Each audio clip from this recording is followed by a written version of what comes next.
Okay, so let's make sure that this is working the way it should,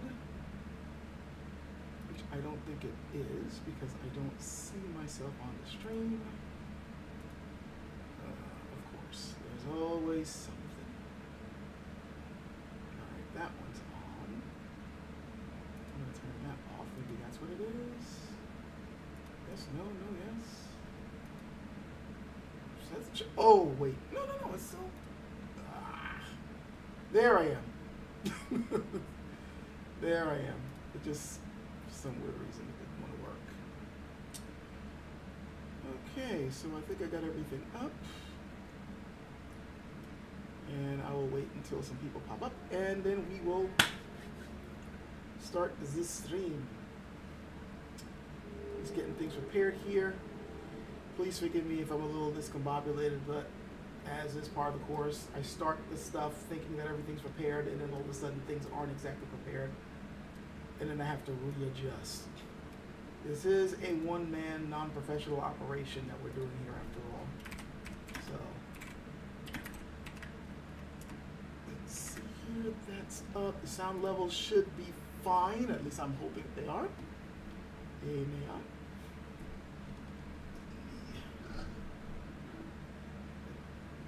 Going. Just finished brewing it. A type of green tea called Dragonwell, which is very nice, very sweet, and I thought it would be a nice way to treat myself, like as a kind of birthday thing, even though my birthday was yesterday. So, yes, that's good. Very good. Really smooth. I don't know if it's as smooth as, say, Sleepy Dragon. Actually, it might be smoother than that. Might be. We shall see. We shall see.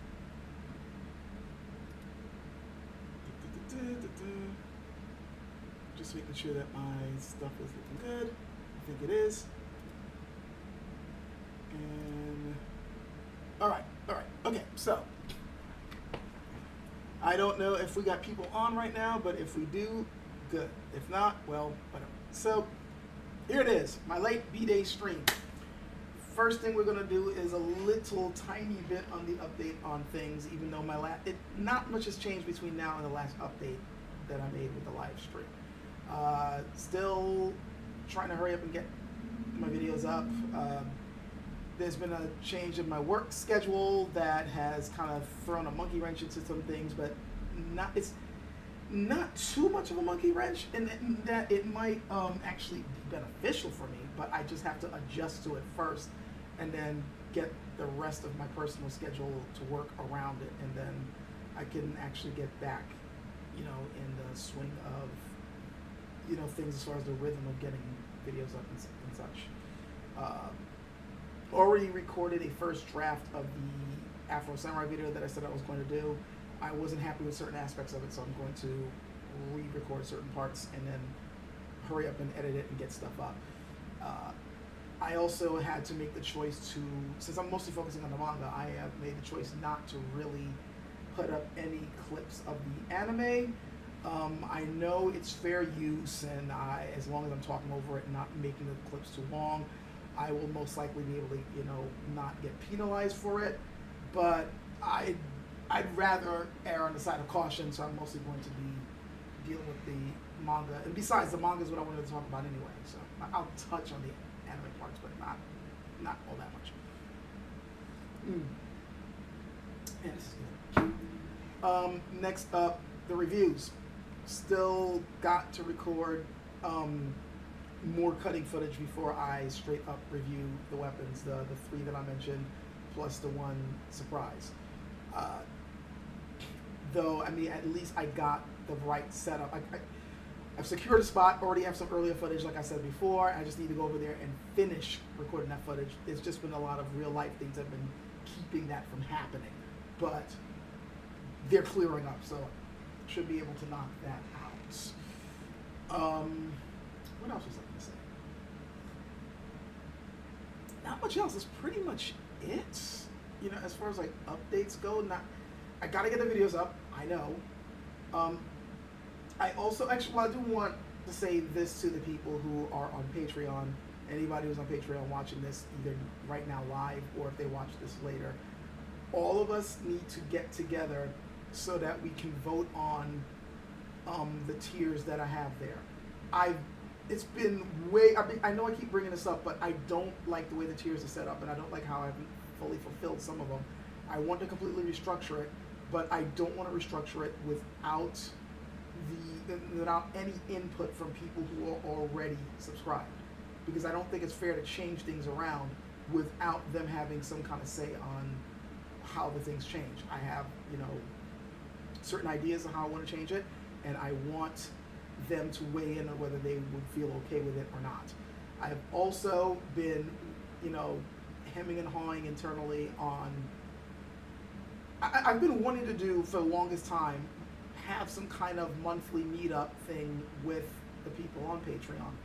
When I first came up with that idea, that was back when it was a little bit easier for me to do so, because that's when things like Google's video chat thing was still up. It's no longer around, but I remember, Google Hangouts, that was what it was. Things like Google Hangouts actually made it a lot easier for me to organize monthly things without having to worry too much about having some permanent chat room set up. But now we're in the age of Discord. And the problem with Discord is, once you have some kind of chat room or something set up, and then you're trying to set up memberships for people to go in there, they're always in there. And that's the sort of thing that you have to usually have moderators for, and then you got to set up rules for, and then you got to maintain people's behavior to make sure that nobody's acting like jerks in there. And I'm gonna be honest with you, I just don't have the time or energy to moderate stuff like that. And yet I do still think that people on Patreon deserve to at least be able to have some kind of hangout time for something like that.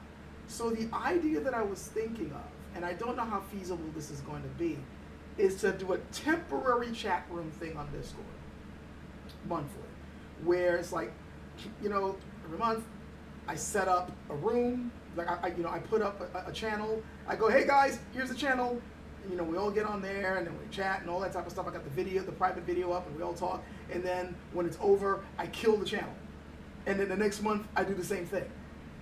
As cumbersome as that sounds, that's about the only freaking thing I can think of that would work.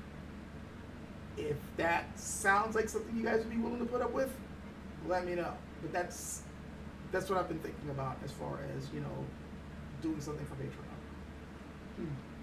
Patreon. And I mean, granted, I do the actual participation, like being there live, would be purely for the people on Patreon. At least it's the idea I'm thinking of. But after recording it, then I could put it afterwards for anybody who's interested in what's going on in there. It's just that to actually be in it live, gotta be a Patreon. I think that's fair. I think that would be a fair way of going about it. But again, this is a preliminary idea. Just what I've kind of been bouncing around. So let me see the chat. Looks like we've got 3 people. I already said hello to Naya. How you doing? And GA5524, thank you for the birthday wish. Chatter, thank you for the birthday wish. And hey Rob Ford, how you doing? I do not know how to pronounce that name. It's in Japanese, it looks like. I am very sorry that I cannot pronounce it, but all the same, thank you for the birthday wish. I really appreciate it.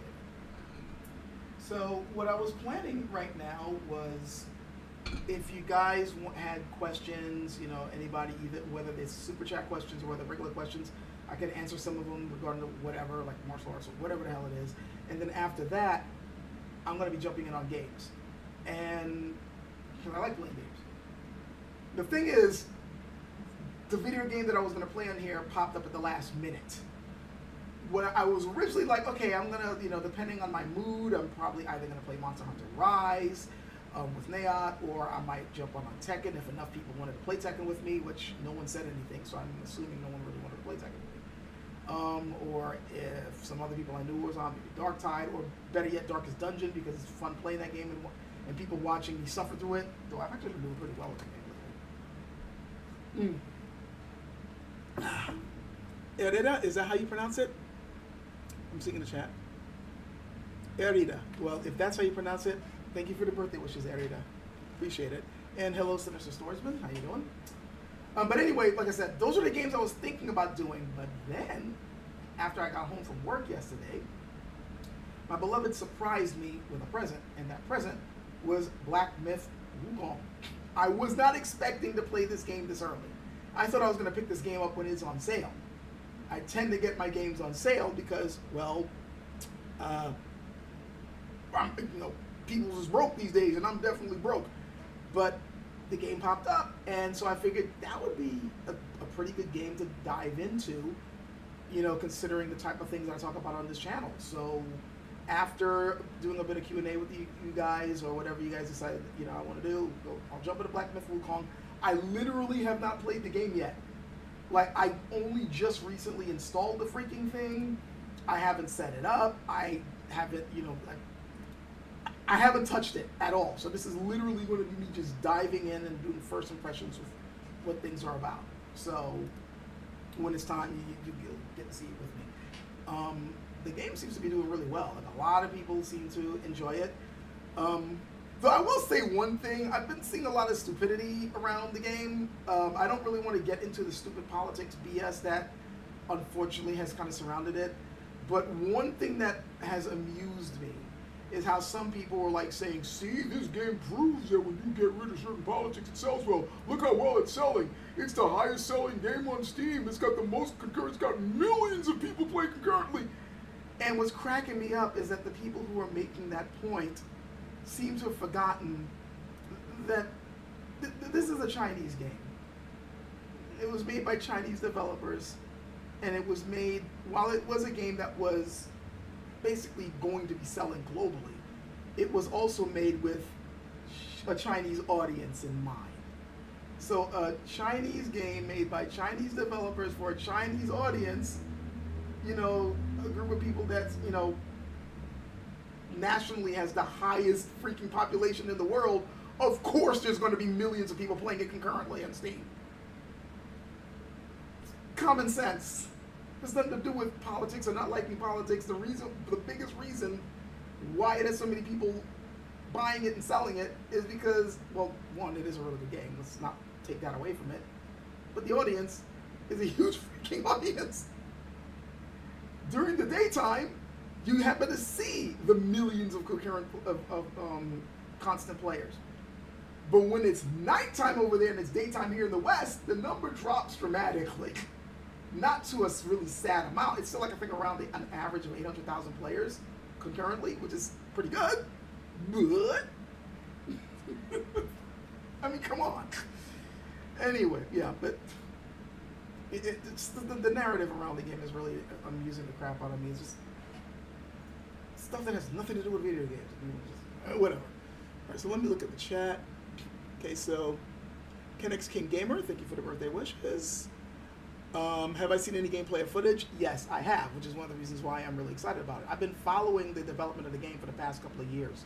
Like, I still remember when the first trailer dropped, I'm like, whoa, this looks too good to be true. This can't be a real game. Like, oh my God, it really is a real game. And I've been just quietly following it, and I was hoping it would be good, and so far it looks like it's really good. And when I play it in the next few minutes, I'll see how good it is. Mr. Almighty Cornholio, thank you for the birthday wish. Yeah, I heard it is pretty, Chatter says it's pretty hardware intensive. That's what I'm worried about. There is a good chance if the game plays like crap on here, I might cut it off early. Okay, my system doesn't suck, mind you, but it's not exactly top-notch either. I'm running a rig with a 3600, it's a Ryzen 5 3600X processor and a 3070 Ti video card. And I'm running 32 gigabytes of RAM overall. So, it's definitely not a slouch, but it's not top of the line. And it's certainly not, latest and greatest, because I think right now Ryzen is up to their 700 series chips. And just recently they just came out with a 900 series, which right now I'm not hearing good things about. Makes me kind of sad. Whatever. Yeah, when I run the game, we'll see. We'll see how badly it taxes my system. I think I should be able to play it at the very least medium settings, but we will see. We will see. Sinister Swordsman says, "Is it Hinea?" Okay, that's to Hinea, not to me. Nexus Blades, happy birthday! Thank you very much for birthday wishes. I know COVID. So yeah, COVID. Unfortunately, yeah, Naya has gotten that, and thankfully she is mostly recovered. But yeah. Rob Ford, super chat. Thank you very much for the super chat. I appreciate it. If you could have a FromSoft game set in an analog to any time or place, what would I choose? Wow, that's a good freaking question. Damn, that's a good freaking question. If I could have a From Software game in any setting. Okay, I will say this much. It definitely wouldn't be a medieval / Lord of the Rings type fantasy setting, because I think that's kind of been done almost to death. I'm not saying that I don't like games set in typical Western fantasy. I eat those games up. I love them. Love them. But I think we've had enough of those and, like the fact that we got Black Myth Wukong with its Chinese setting, it's a breath of fresh air. That being said, though, it's not exactly a Souls game. Not really. From what I've seen of the footage, and like it leans more toward an action game than a straight up Souls game. Like the RPG elements, the ambushes, the having to pay attention to the environment, the detail, the Metroidvania-esque type level design. The really extensive dungeons. Like, the only things that really make people compare it to a Souls-like is how the action seems to be really strategic. It seems to play a more, like, from what I've seen, it seems to play a little bit more like Sekiro than the other games. So there's that. The really, the crazy bosses and how, you got to read the moves of the boss, and it's really exciting boss fights. This game, a lot of people say that this game is sort of like a boss rush game. I mean, there are regular enemies, but it's like you only fight a few little enemies, and all of a sudden it's a boss, then maybe a couple of other little enemies, and immediately another boss, and immediately another boss after that. So yeah, these are not things that are telling me, oh, this is a Souls game. Hell, you don't even have to worry about losing, from what I've been told and what I've seen, you don't even have to worry about losing your progress if you die. Like, like when you die, you lose all your souls, or you lose all your currency, and then you gotta go and try to get it and not die again, or otherwise you lose it permanently. That mechanic doesn't seem to be in the game either. So I guess superficially you can kind of call it a Souls-like game, but it's not really. That being said, I wouldn't mind another, like, a Souls game in a Chinese-like setting with Chinese martial arts moves. I would love a game like that. We don't have enough of those, if at all. Like, the closest I can think of a game that's, a fantasy-type game with Souls-like, sort of like design, where you get to use Chinese martial arts stuff and Chinese weapons, is Wukong, but that's more like Neo than Souls. And Neo is made by, I think, it's a Technos game, and it was done by Team Ninja, and I know people call Neo a Souls-like. I disagree. Like, one of the major reasons why I disagree is because the games that those guys like to make, they're just difficult for the sake of being difficult. Where Souls games, they're difficult because it fits the overall theme of the game and the lore and the meanings they want to get across. Team Ninja just simply likes putting out games that break your balls. Excuse my language, but I mean, go back to the Ninja Gaiden games that came out on the Xbox, like on the 3D systems many years ago. They just made those games hard just to be hard. And that's what the Neo games are like to me. I mean, I know, again, people are like, oh, they're kind of like Souls. And yeah, you did have the mechanics where, you had the stamina meter and you had the limited health system.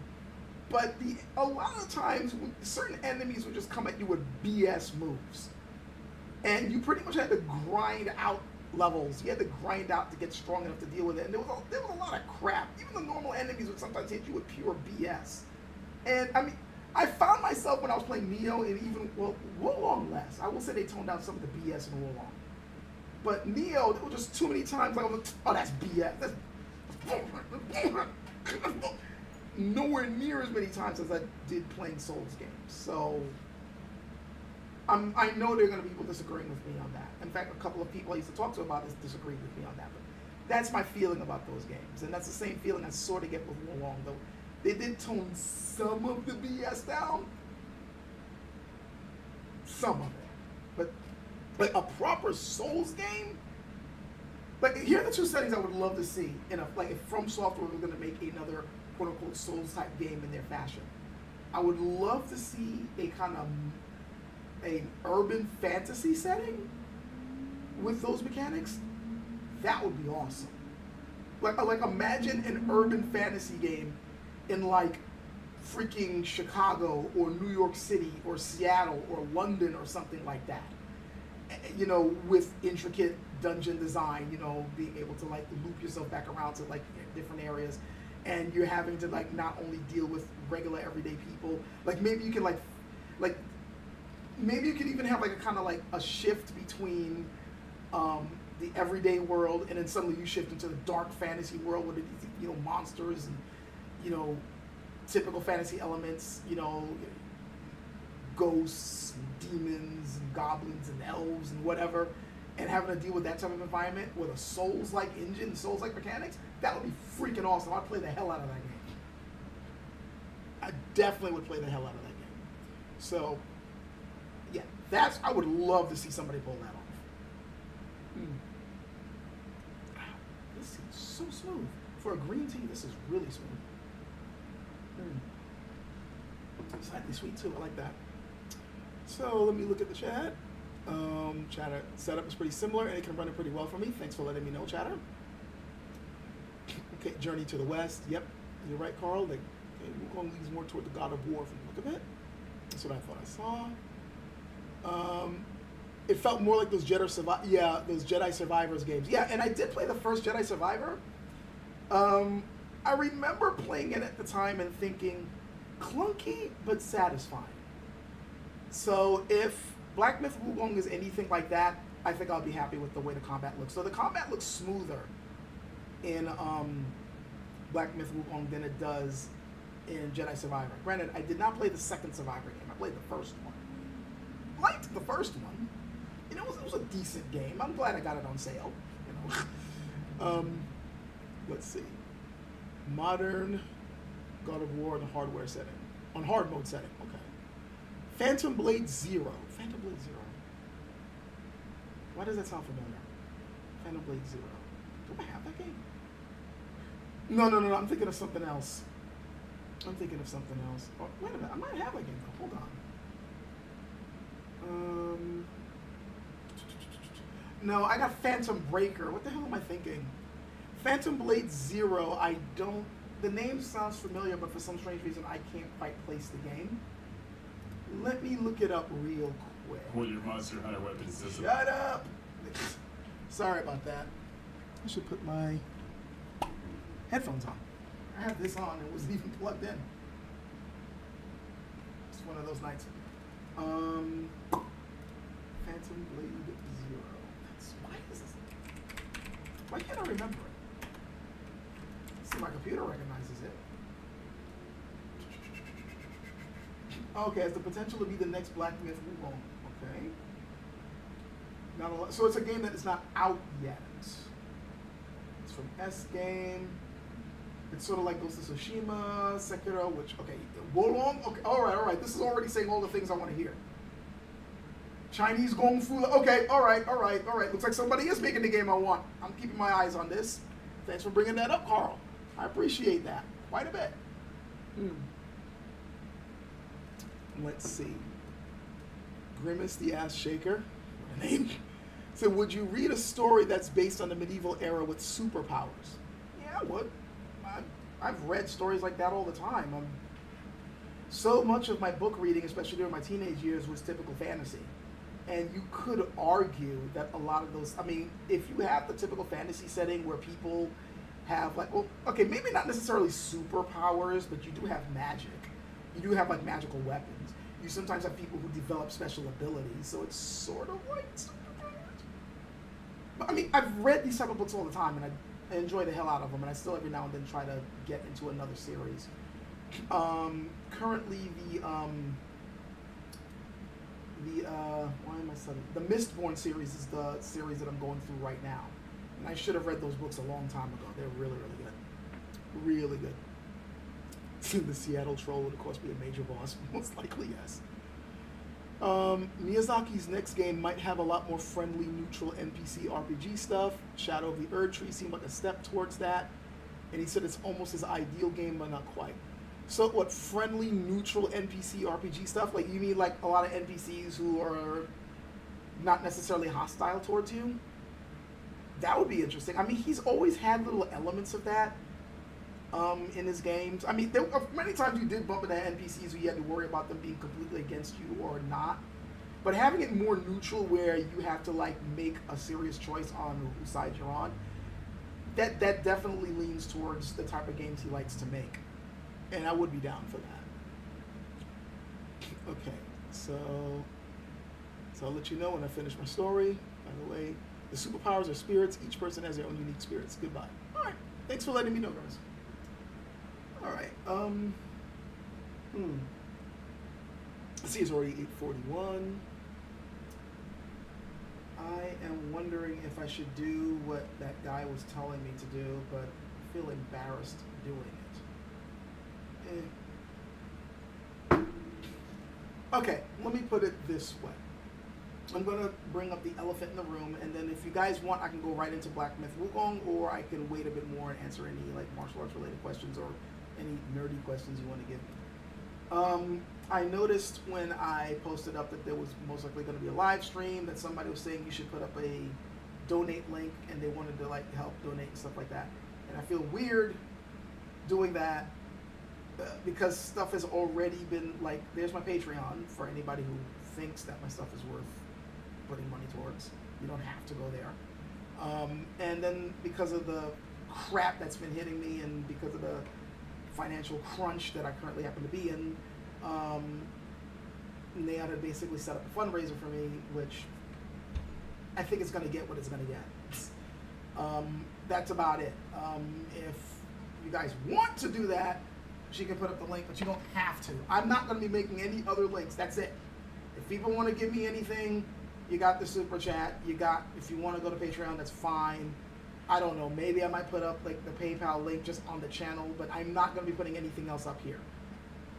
It is what it is. Either people are going to do it or they're not. And if they're not, I understand why, because people's is broke these days. And I could try to get, I can go into a rant about why that is. I mean, you got inflation going on, and yet people are not getting paid at the rate of inflation. All right, time for me to get into my soapbox for the next couple of minutes. The fact that almost no job is paying people at least 7% above inflation is a damn atrocity. How the hell do you expect people to be able to meet their bills if you're not paying people at the very least at the level of inflation? They're not even doing that. And if you were paid around 5 to 7% above that, not only would you be able to survive inflation, you would actually be able to, thrive a little bit. You'd be actually have a savings. You'll actually be able to put towards your future. And they ain't doing that. No, they're paying you at rates from like, you can look it up yourself. Don't take my word for it. Go on and look at the average salary of people in the U.S. since the late 90s up to now, and you realize you guys are getting robbed. The only reason why we have billionaires is because we're getting robbed. The value of our work, we're not getting paid the value of our work at all. At all. I'm actually, like, as far as my job goes, because I work in IT, I am actually making more from my paycheck than my old paychecks, but yet I'm sort of in a worse state than I was before in terms of meeting bills. That says something. Just saying here. All right, soapbox off. Anybody got any other questions? There were some things I was going to recommend, actually. Yeah, that's right. I was supposed to I was going to be like, even though it's my birthday, I want to give you guys some kind of gifts in terms of information that I think you guys might like. What was it? Just a couple of things. Oh, now I remember. Some of it's advice on the idea of like computer type of advice. The other is for anybody who's interested in the music stuff. Got a couple of recommendations for you guys. And all this stuff that I'm giving you is going to be either cheap or free. Because again, people's broke these days. So, I was recently talking to somebody at work. They were having some problems with some software, and I had to help them to troubleshoot the software, and then troubleshoot. I was working with that. And then they were like, is there any way I can get like a better version of this? And I basically was like, yeah. In fact, not only can you get a better version of it, you can get it for free. They're like, what? I don't mean pirate. I'm like, no, I didn't say anything about pirating. You can get a better version of this for free. And then I had to like basically show them some stuff. So if you guys yourselves don't know this stuff, I'm going to tell you right now. Most production software, most office type software, hell, even some good video editing software, you can get for free. You do not have to spend a dime. Part of the reason why I'm telling you this stuff is not only for your guys' benefits, so you don't have to worry about breaking your already broken wallets, but quite frankly, the companies that are trying to sell you stuff are ripping you off. Adobe, for instance, is one of the biggest freaking, these guys are so guilty for basically charging you money for stuff that isn't worth it. We've gone from software that was kind of decent all the way to now stuff that they're not even making you buy. They're not even offering it to you to buy. They're offering it to you for rent, and the software sucks. No.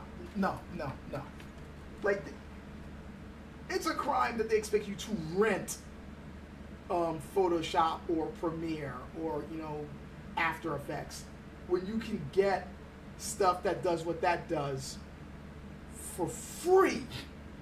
You don't even need to pirate their stuff. Forget pirating. I'm not even talking about pirating. I'm not part of the reason why I'm not talking about pirating because I don't want my channel to get cut off. You can get stuff for free. Nat was already pointing out that the Hollywood software, I'm trying to find the right name for it. I actually may have downloaded it already, but I haven't installed it yet. No, that's something different. I had LMMS, that is some audio editing software, like apps like stuff like Fruity Loops or whatever. I got a version of that for free. Hey Richard, I haven't seen you in a long time. How you doing? Let's see. Okay, so for instance, anybody who needs some really good art editing software, you don't need Photoshop. Get Krita.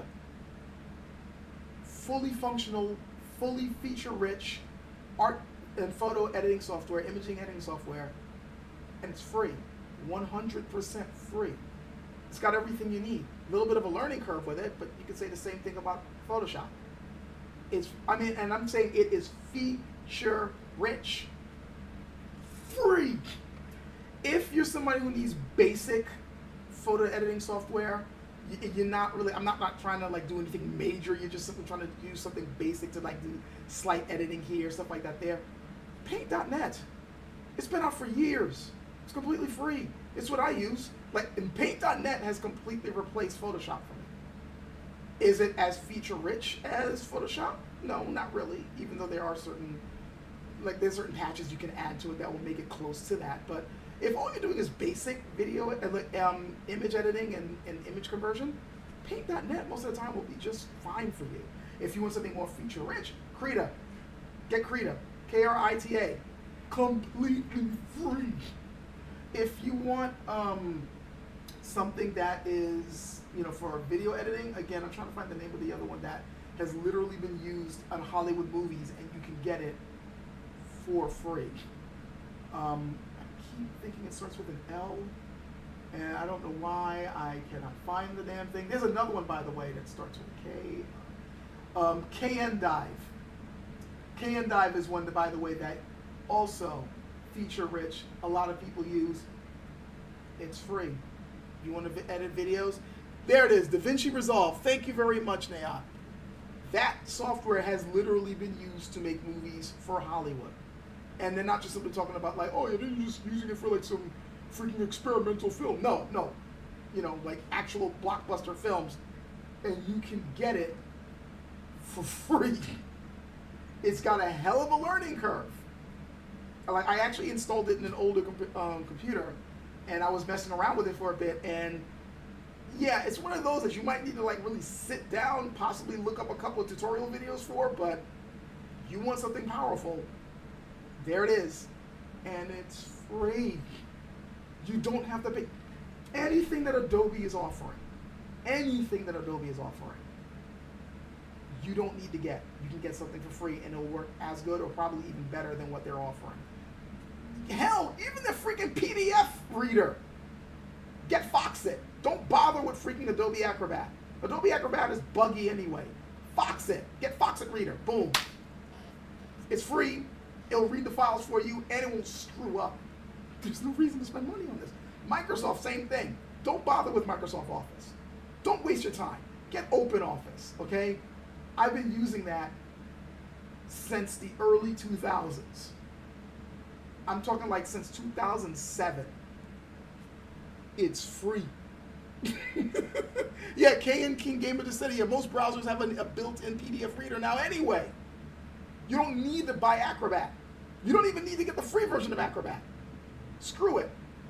And again, Office production software, get OpenOffice. It's what I use. I've been using it since even before, like 2007, 2009, that's when I first picked it up.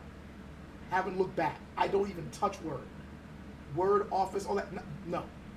Stick with OpenOffice. There's another one that somebody else had recommended to me that I keep forgetting about. Again, free.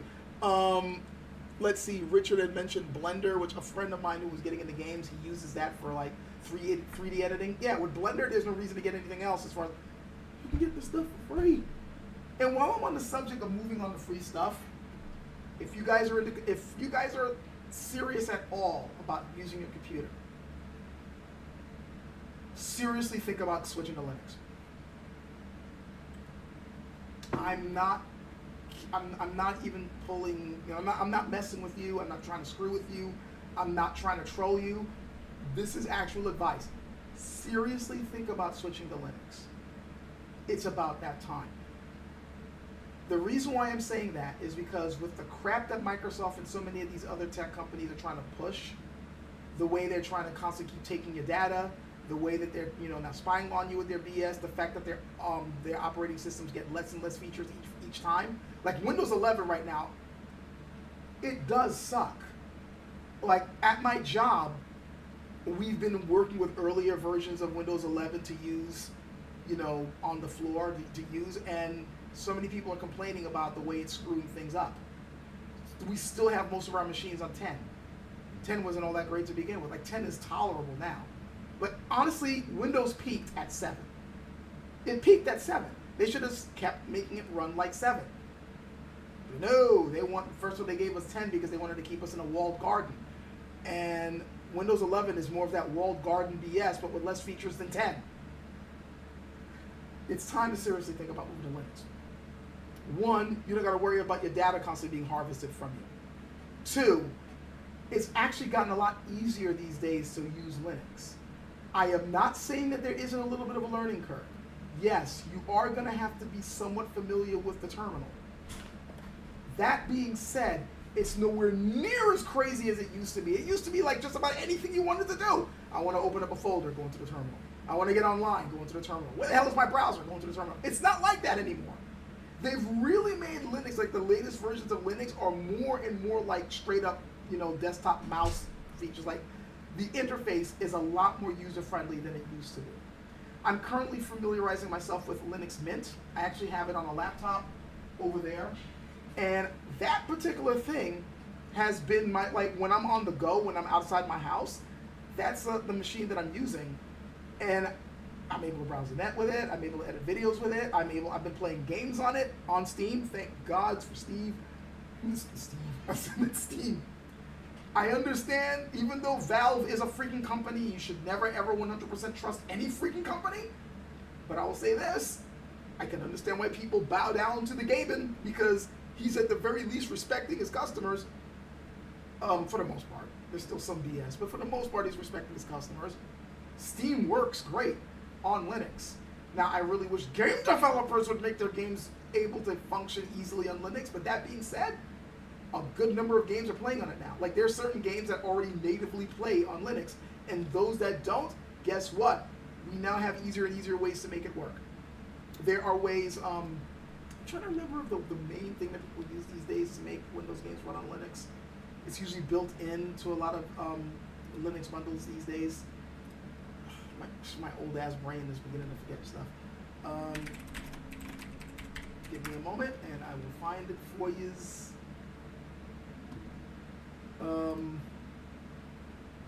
Let's see what they say. There's Nabara, Proton. Yeah, Wine. That's what I'm trying to remember. W-I-N-E. I say Wine. It could be Win. I don't know. That was like the primary way that people are running Windows-based games on Linux. Wine has constantly gotten better and better and better and better over time. But there's other things now being made, and there's certain operating systems that now have these features built in. The main one I use is Linux Mint, and Linux Mint has made things really easy to play games on as far as Linux is concerned. I'm playing Diablo and Darkest Dungeon on that laptop, no problems.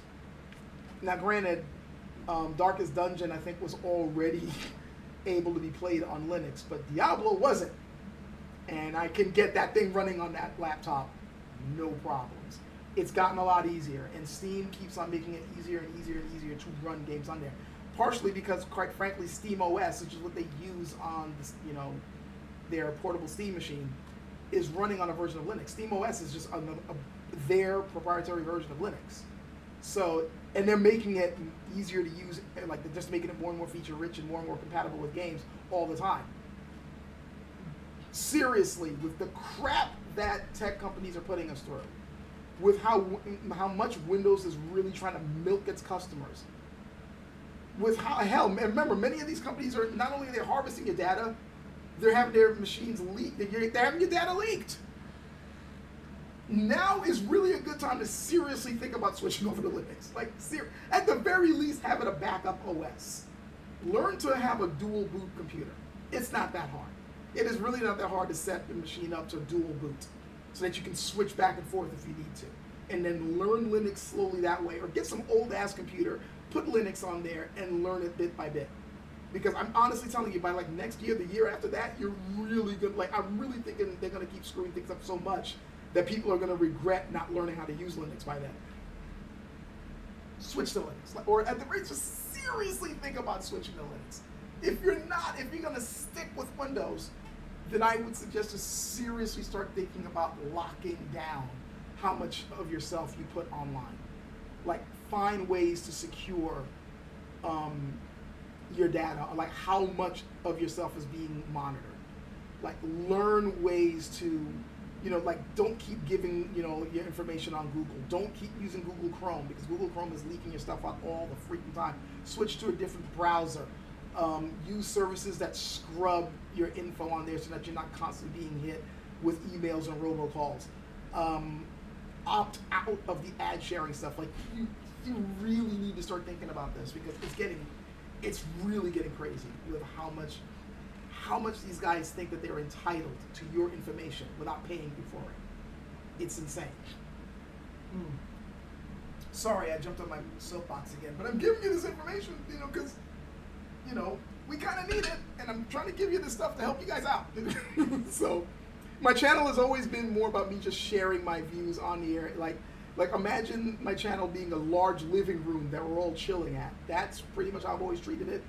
And this is the exact same information that I would give to anybody who happens to visit my apartment and we just happen to be sitting down, playing games and drinking tea and eating snacks or whatever. Like, same information. So, same vibe, more or less. So. Enough of that. Oh yeah, and I'm sorry. I wanted to thank you, Rob Ford, for the extra 5. I really appreciate that. I really do. So let me look at the questions. So lots of tutorials on Linux. You are right, Richard. There's no excuse. There really isn't. Just learn Linux. It's not that hard, especially these days. It's not that hard. Gabe doesn't have to pull out all the awful stops investors would demand for short-term profits. That is correct, Rob. If everyone starts shifting over to Linux, I think there's going to be a lot more work developing stuff for it, but Linux has been pretty popular for a long time now. Yeah, it's been popular, but only popular among the hardcore. See, that's the problem with things like Linux. and other computer stuff. Most people using computers really don't have much of a clue how it works or how to really use it. It kind of reminds me of the early days of the internet. Like, I remember when I first jumped on the internet around like 94, 95, 96, 1994, 90, that's how old I am. You really need to know what the hell you were doing to go online and really like interact with people online. For the most part, you kind of had to have brains.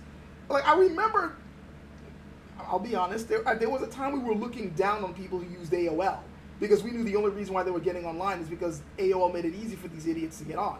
And most of them, of course, were people who had no freaking clue, you know, what to do when they were online. Like, so many of the people who went online with AOL were the same type of people who were clicking on the emails where a Nigerian prince was going to supposedly give them millions of dollars, like those idiots. Meanwhile, the rest of us who actually knew what the hell we were doing online, like, we didn't fall for this stuff even back then.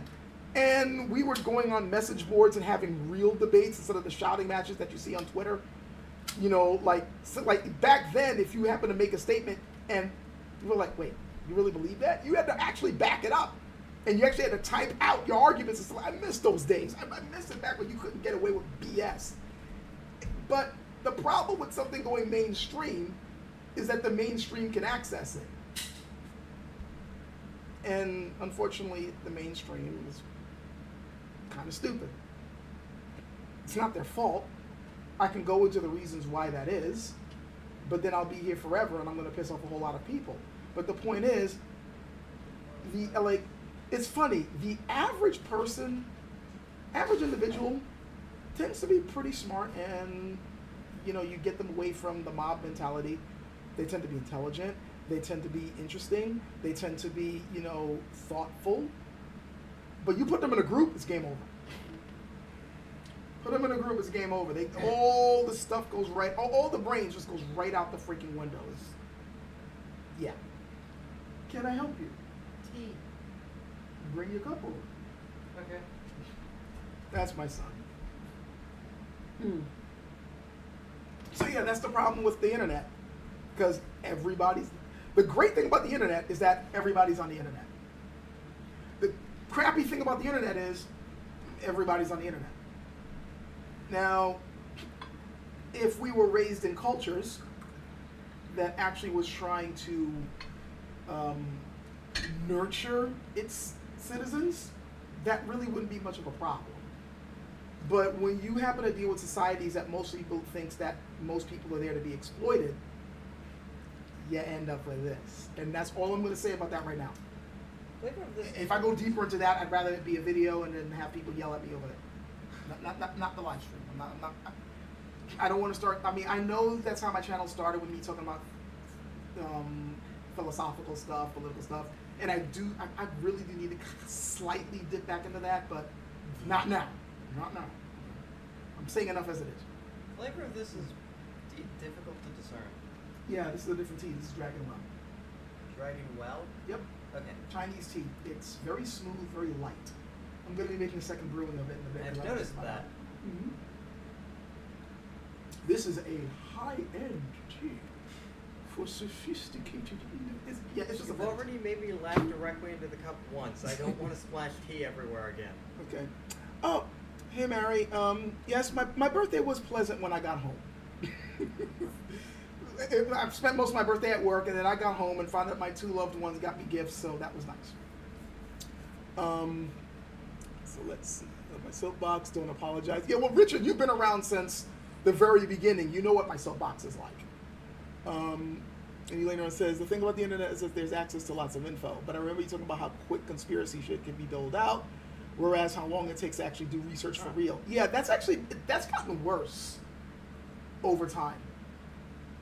The cool thing about the internet is, yes, there's so much information and there's so much that you can easily research. The problem is most people don't know how to research. Most people don't really know how to sift through the BS or how to sniff out BS. That's a skill. It's not something that's inherent. You know, for something that people say, oh, it's just common sense. No. Being able to root out real information from something is something you have to learn. And this is why I tend to say your society has failed you, because you should have already learned these skills before you even got to high school. Reading comprehension is supposed to be a basic skill for the literate. You should already know how to dissect information and be able to weigh it against actual facts before you even make it into high school. I'm not even being extreme here. This used to be a standard for Western education. Like, I was already able to dissect what I read by 6th grade. And yet I am now finding adults who don't know how to properly parse information. They don't know how to do research, and they don't know how to, like there's so many times people will read something and they go, oh, that sounds logical. And then I'm sitting there going, how do you not know this is BS? And then I have to like think about this for a second. I have to tell them this point, this one. Oh, I never thought of that. But to be fair, it's not their fault because they weren't taught this. And it breaks my heart that as the years roll on, this is a skill that's being taught less and less. Like just being able to, shift through information and know, yeah, that's garbage. It's a skill you need to learn and you need to develop. And you also need to have good information to compare it with to begin with. It's like AI these days. Like AI machines only are as good as the information you give them. If you're feeding your AI algorithm garbage, it's just going to spew garbage. If you feed it good information, it's going to work with that good information. Well, it's the same thing with being able to process information yourself. If all you've been fed is garbage and propaganda and ideologies that have no relevance to reality, then when you do get presented with real information, you're not really going to recognize it for real information. And worse, if it differs from what you think you know, then you're just going to be like, oh, I reject it. And the only reason why you're rejecting it is because you're emotionally reacting to it. You're not actually rationally reacting to it, which is something else that has become a major misconception these days, which bothers the hell out of me. The fact that people think rationality is something that's inherent in human beings. It's not. It's not. By the way, this is a perfect example of what I mean by people not knowing how to parse information. It has become a common held fact, and I say fact in quotes, that human beings are inherently rational. You will find a lot of people who, I don't think there's any more tea, I need to brew some more. Sorry, man. Yeah, that was the last drop. Can you reheat the pot? Hit the green tea, hit the green tea button, and then that's the boiling button. There you go. And once that boils, I'll make another pot of tea. Also, what's through the, oh, it's gone. Okay, I'm trying to do a live stream. That thing. Oh, that's this. That's this! My son, everybody. Anyway, what was I trying to say? Here's a really good example of what I mean by people believing something to be fact and it's not factual at all, and no one's using any common sense to realize how ridiculous the notion is. The fact that people are going around saying, well, human beings are inherently rational. And worse, I'll sometimes find chauvinists. Oh, men are inherently rational. Women are inherently irrational. No, human beings are inherently irrational. Rationality has to be taught. I remember a time when logic was literally a subject to be taught in schools. Anybody remember the term mind your P's and Q's? That comes from logic class. Logic used to be taught in schools because logic is something you need to learn. Human beings are, okay, for anybody who wants to disagree with me on this, if it is true that human beings are inherently, naturally rational beings, then Spock as a character in Star Trek wouldn't make any damn sense.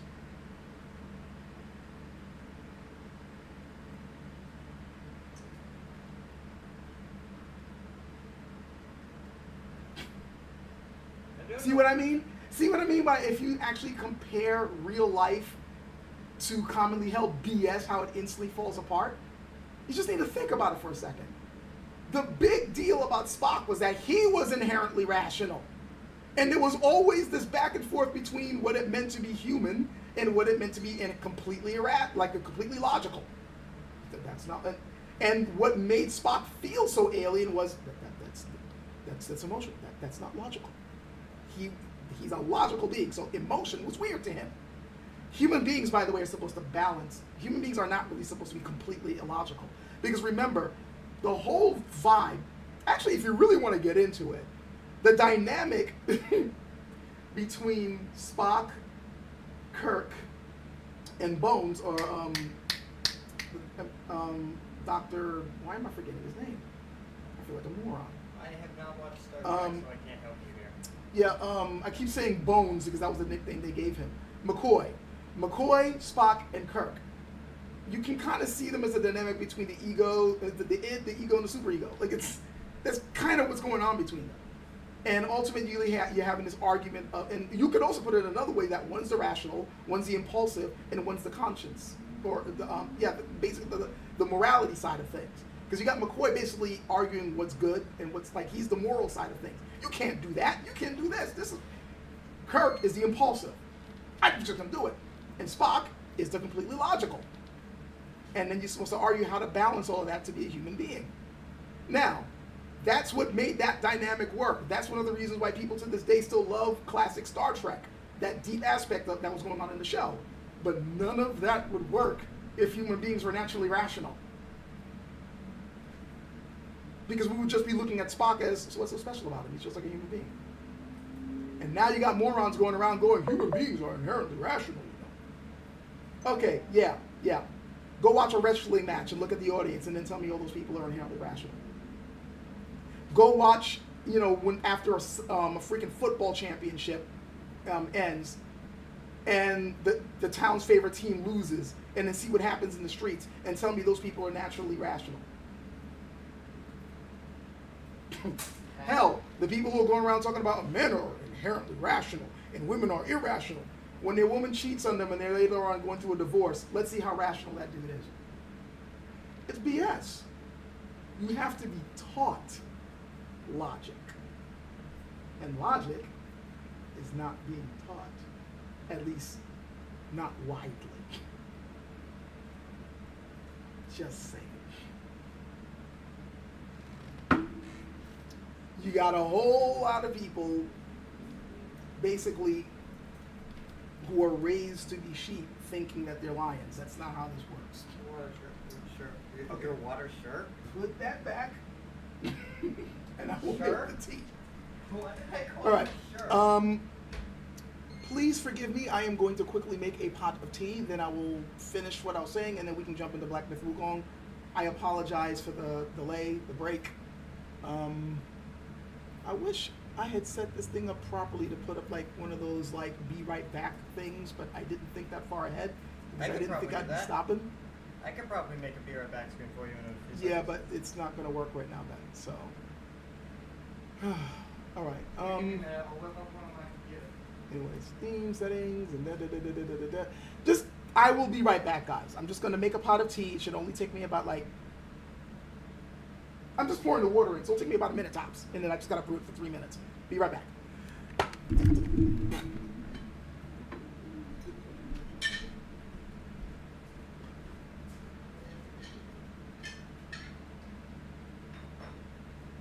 So, heat that up. Get loose. Let's get rid of another 3 or 4 minutes.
Okay, I am back. Hope I didn't miss anything important. So I'm going to let that brew for another 3 minutes. I think about 3 minutes. That should be fine. That should be. Well, 16, 18. So let me see if I missed anything in the chat. Yep. Roy says we're all animals with faculties, but they need to be trained, and yes, they do need to be trained. Is that air you're breathing out? Here we go. Let's get into it. Size, rational. See, the entire crew in the next generation may each be a metaphor for our natures. Yeah, pretty much they are. That's part of the dynamic. Remember, the Star Trek series was supposed to be commentary on human society and its development, as well as trying to deal with the big questions. And the crew are all supposed to be products of a inherently more enlightened society. Quite frankly, and here's where I'm going to say something that might piss some people off, but when does that ever stop me? I honestly don't think Star Trek is something, especially the older series, is something that would be really accepted easily today. Because you'll have a whole lot of people instantly accusing it of trying to push politics down people's throats. When the funny thing is, that's pretty much, I mean, think about when Star Trek first came out. Think of the time period that Star Trek first came out. And the taboos it broke. And the backlash that was coming up because of it. Now think about the backlash that certain people have with certain things now. And you begin to realize that not much has changed. And it also gets you to realize whose side certain people are on in history. Because certain things haven't been properly addressed. That's all I'm going to say. Okay. But yeah, I was basically talking about rationality and irrationality. Human beings need to be taught rationality. People, they need to know. It's like basically, look, human beings are not inherently able to write, but we can be taught it. And then when you get taught that, it becomes second nature because we have the capacity to be able to read and write. We have the capacity to be able to come up with complex tools. We have the capacity to be able to think really deep thoughts about our existence. We have the capacity to be able to examine our world with tools that are able to read things beyond our basic senses. We have the capacity to move mountains. We have the capacity to explore the cosmos. But these are things that need to be developed and taught. And they have to be taught the right way. Because human beings, at their most basic form, are basically screaming monkeys. That's what we are, basically. You have to be leveled up to the potential that a human being, can bring forth. You have to be raised up to your potential. You have to be nurtured to reach your potential. And let's be honest, we're not living in societies, and I say societies in plural, so don't just simply think I'm pointing a finger at just one country or one nation. We are not living in societies that nurture the individual to reach their full potential. We're living in societies that exploit the human being so that a few people can reach their potential. And most of them aren't reaching their potentials, they're just living hedonistic lifestyles. All while telling you that they've reached their full potential. Because to them, reaching their full potential means being wealthy and telling other people what to do. And then you wonder why George Carlin, who somebody mentioned in the chat, was as bitter as he was in his middle age, all the way up to when he died. There's a reason why he gave up on people. I'm not quite as bitter as he is, but I understand. Okay. Let's see how else to get out. Oh, another little bit of fun stuff I can give you guys. So, this is what the tea looks like. I don't know how well this is going to show. This is not that great. I mean, this is an old Logitech HD quote-unquote camera. I've had this for years. But hopefully you can get some idea of how the tea leaves look in here. This is loose leaf tea. If hopefully you got a chance to see how much bigger this tea is and how it opens up and all that. This is how you know you're dealing with a good quote-unquote tea. Now look at the stuff that's in your average tea bag, and you're going to notice the leaves don't look like this. it looks like you're pretty much dealing with dust. You're dealing with crushed, super dry leaves. That's the reason why, if you've ever like tasted a loose leaf tea that costs a little bit more, or and then you compare it to what you've had in the bag, it's like, why does this taste richer? Why does this taste fuller? Because loose leaf teas, especially from reputable companies, reputable sources, this is what a higher quality one looks like. They didn't simply just grab the stuff that fell on the ground and then throw it in a tea bag and throw it at you. You're tasting the full flavor from the leaf, which is another reason why I'm telling people, if you're somebody who really likes tea, you might want to move away from the bags. That being said, if you really don't care, then fine. But I mean, I still use bags. I mean, when I'm at work, I take advantage of the tea bags there and just drink it. I just simply know that I'm not drinking the really good teas. So, yeah. Let's see here. This is the second brew, and that's the other thing. With a good leaf tea, you can brew it at least 2-3 times and still get flavor out of it.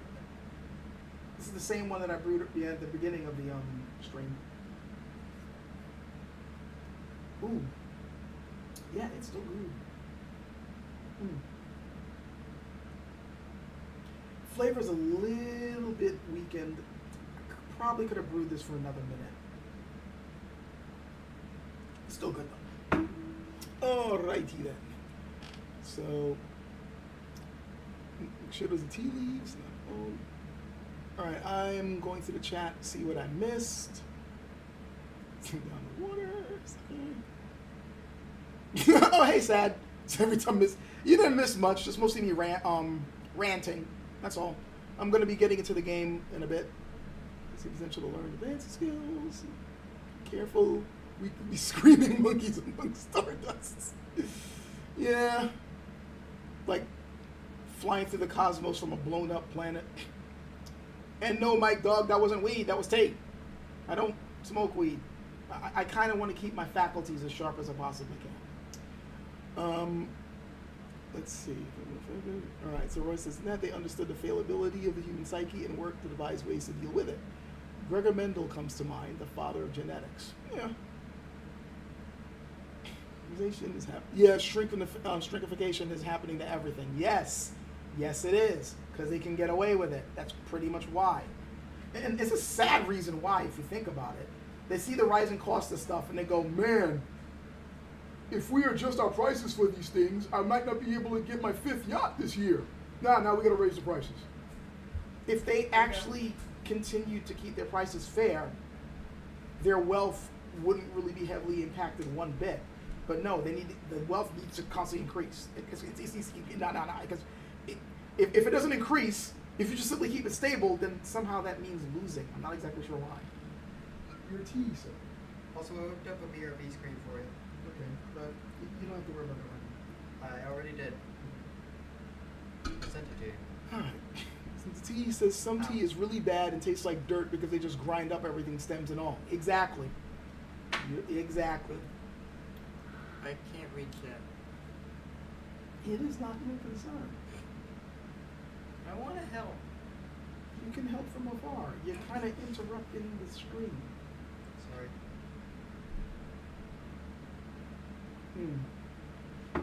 Anyway. Oh, hey, Nick. What's up?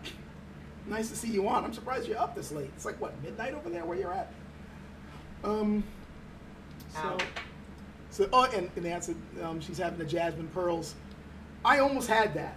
I was like trying to decide between if I wanted to get the jasmine pearls, the sleepy dragon, or the dragon well. And I'm like, I haven't had dragon well in a while, so that's why I'm drinking that. I still have some left though, so you'll still be able to taste some. Oh, and thanks for the happy birthday wishes, Nick. I said hello, but I forgot to say happy. Thank you for it. If they raise prices, people need more money. Yeah, if they raise prices, people need more money, but you can't give them more money because that's dipping into their yacht money. You can't have that. Can't have that. Now, you're not supposed to have an equilibrium with things. You're supposed to have everything. That's the rule, remember? Making sure everybody has their needs met. How do you think this is? Yeah, sometimes it could be nice to dull the senses, but I don't know. I don't like living that way. I've never really liked living that way. That's just me. That could be why I'm grumpy all the time. Actually, this tea, I mean, yeah, it is fairly small, but it's not that small. I actually find this one to be a really good size because it holds about 3 cups of water. It can actually hold more than that, but I find 3 cups to be a good balance for this one. It's a nice iron teapot, and I find it big enough to enjoy tea with, 3 to 4 people and be able to like fill up these cups. Yep. I actually have smaller than this. You do? Hold on. Give me a moment. So, I'll take this one. Oh, you do. This one. I'm gonna have to put my cup aside. Good.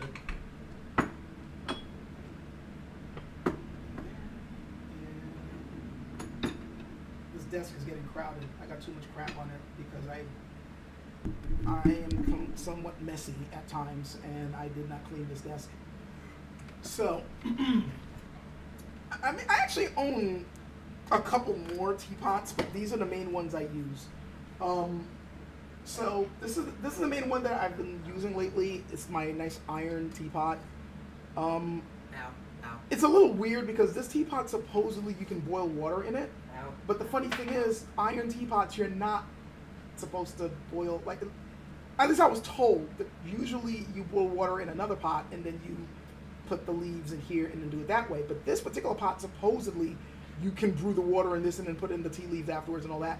Technically you can, but I've never really bothered to do that because, quite frankly, I can boil it in my electric teapot and get the water exactly at the temperature I want, so I just use this traditionally. And again, it's a good size for a small group of people to serve tea in, right? Let's see.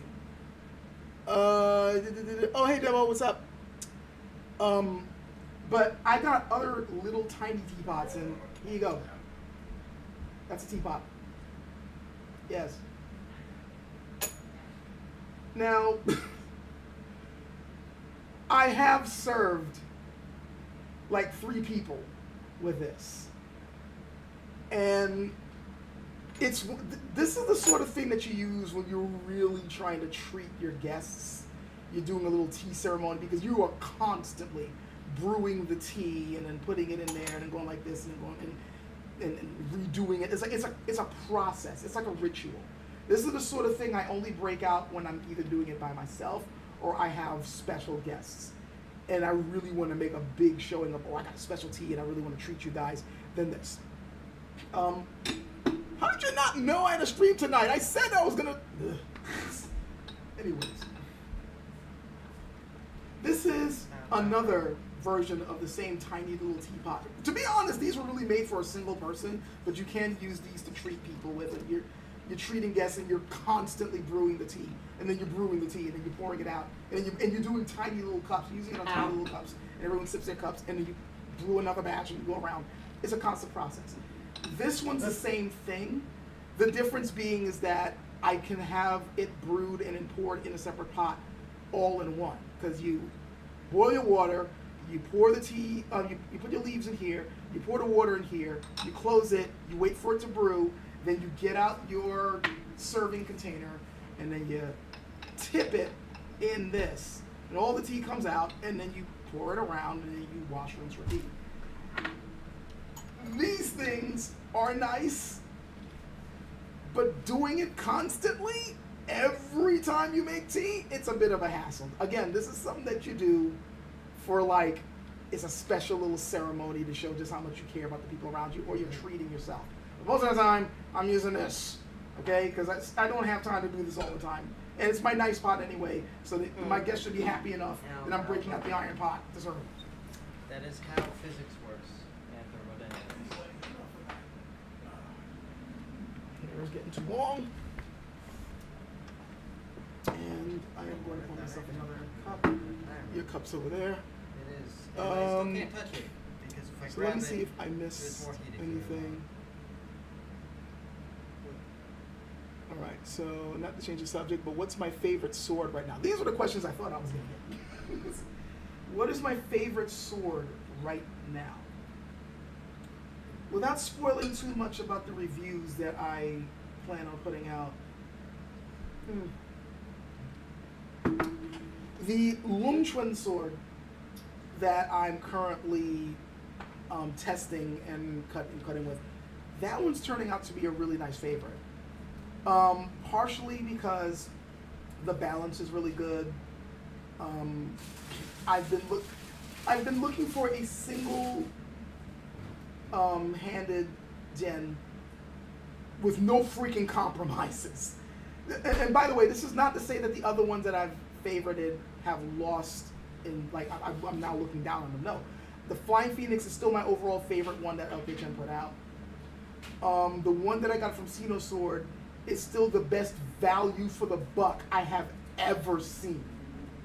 $162 for a sword like that? It's a steal, and they're still selling it at that price. Like, anyone broke who wants a really good cutting gen, the Sino Sword cutting gen, $162. You can't do better than that, in my personal opinion. You really can't. It's still holding up. It's a beast of a cutter. The only caveat is the fact that the handle, if you're somebody who wants it purely as a one-hander, you might be a little dismayed at how long the handle is. But that being said, it's nice having the extra grip if you want to do some two-handed cuts with. That's the only, and then that end, you just gotta hope that, you know, the quality, because, well, for the most part, JKO Sword's quality control tends to be pretty good. But every now and then you get a dinger, but it's few and far between. They usually put out quality stuff. Yeah, those two swords that I just mentioned, fantastic. And then I already said the Flying Phoenix, fan-freaking-tastic. It's still my favorite overall, you know, Han-gen that they make. It's a bit longer than your typical gen, but I don't care. I tend to like my swords long. Good overall sword to use, good balance. But yeah, if you're not used to the longer length, you may not like it, but I personally really like it. Their Republican era gen, I think it's called the something Snow. Now I gotta look it up. I am sorry. They got all these fancy names. Oh yeah, they got that new doll of theirs with the red line in the groove that just recently came out. That one looks beautiful. I mean, it does, but what is that? Their majestic Huang Taiji Yaodong. It's supposed to be a replica of one that a Qing Dynasty emperor used. It's a beautiful looking sword. For those who are into doll, it's a really nice one. But anyway, not the Gale Wind. The Gale Wind's alright, but it's not my favorite of theirs. Soaring Sky, I love that one. That one really grew on me. I really like that one. Snow Peak, that's the one. The Snow Peak is another one that I really, really like. That's this one? Yeah, that's that one. The Snow Peak is the only caveat. You see, again, this is the thing. So many of these weapons, I love them, but I got a caveat about them. So again, the Snow Peak, my caveat with that one is that if you're not used to holding things directly on the ray skin, you're not gonna like how it feels. If it's gonna feel a little rough. I'm used to it. It doesn't really bother me, but you know, it's sometimes nice to be able to hold a sword that doesn't bite your hand back, so to speak. And that's what I'm liking about the Lungchuan gen that I am recently testing. I have no complaints. I have no caveats. I have no, now you may not like it if. No, it's just, again, not trying to spoil things. There are other details that I want to go into that I don't want to say yet, but it's just a nice sword. That right now is turning out to be my new favorite. It's just a good sword. Oh, okay, there's maybe one caveat, which I will get into in the video, but it's a caveat that I can say about a lot of LKChem stuff, so. Right, it says just got a subscription after finishing the video. Dark roast with espresso. Coffee drinkers. You coffee drinkers, I'm just messing with you. I drink coffee. So that was, but yeah, that's my favorite sword right now is the one that I'm going to be reviewing soon among the other ones that I'm reviewing. I really need to get that video out. Alright, let me tag the streamer. Isn't tea supposed to be a ritual? And Nick is asking, I guess. I mean, I tend to, when I come home and I brew myself a nice cup of tea to kind of relax, it is like a personal ritual sort of thing. And yes, there are rituals surrounding tea. There's, of course, the Japanese tea ceremony. There's the, of course, there's Gong Fu cha, or Kung Fu tea, where, you know, there's the ritual around serving Chinese tea. which is something that I've done a couple of times, and it's a nice little ritual. Hell, you could even argue that tea time in Britain, having that particular time when you sit with your friends and you sit down and have a nice cup of tea, that's sort of a ritual in itself as well. So yeah, you could argue it, but at the same time, I'm pretty sure when you're waking up in the morning, you're just gulping down a freaking black tea with some cream and sugar just to get yourself going in the morning. It's just more of a let me just give me my pep to get through the day. So I guess you can argue either way of it, but I overall, in general, sitting down with a nice cup of tea is a ritual in and of itself. I mean, I do love the mental image of like a bunch of people waking up and doing like the tea drinking ritual things with each other, and they're all talking about like morning stuff. And Yeah. Can't wake up. Let's see. Yeah, that teapot is way too small for how much sweet tea you drink. Which one? The tiny ones I showed, or this one? Well, actually, this one probably. If you drink like gallons upon gallons, then yeah, this one's fairly small. But that when I'm making gallons and gallons of tea, then that goes in a freaking pitcher, Which, speaking of which, I need to hurry up and make my iced tea. It's really freaking hot. The next couple of days are going to be really hot too, so I need to make another batch of iced tea. Selections for Skull streams after 90 minutes. So I don't get notifications. Yeah, the notifications thing with YouTube really sucks. There have been times that I've been waiting for a live stream and I don't see it till again after an hour has passed and they've done it. It sucks. I try to let people know ahead of time when I'm doing something. To be fair, I could be better at doing it, but I mean, in this particular case, I was like letting people know, okay, this Saturday I'm going to do a live stream. I kept dropping hints all week. Blame YouTube. See, woke up 5 hours ago. Received that check every hour and still missed the stream. All right, trying to see if there's any other questions. Really hope you can get Saturday afternoons free. My homebrew TTRPG could use an extra player or two if Ben can manage it. I'm pretty sure Ben might be up for it, maybe. As long as I don't bring any more turkey. Okay, and as far as getting that time off, yell at my job. We'll see. A sword that costs less than that is probably at a higher risk of either being fake or being part of a video game. Actually, you know what? Sad. I don't know about now. I remember in the past, you can get yourself a decent backyard cutter type sword for around $100 flat. I'm trying to remember the company that made those. I think it was Musashi. I'm pretty sure it was Musashi, but you could get away with around $100 to $120 and getting yourself. I wouldn't call it top notch, but it wasn't garbage. It wasn't a wall hanger. It was actually I think they made it out of like 1050 steel, and as long as you weren't like chopping up 2x4s with it or trying to anyway, that's straight up sword abuse. Like it would do you. It wasn't something a serious practitioner would want to use, but it was like, okay, it would cut. And if you were treating it well, it was not a bad sword. I don't think you can get it at that price anymore, though. I think the days of getting swords like that are over. Yeah. Which is why I'm saying it's a steal to get that sword that I saw at JKOO Sword for freaking $162. Damn. Yes, man. What does he mean video game sword? Being those junk wall hangers that you would get that are a replica of a video game. Oh. Thank you for the clarification. So Ben standing around like that makes my knees and ankles hurt.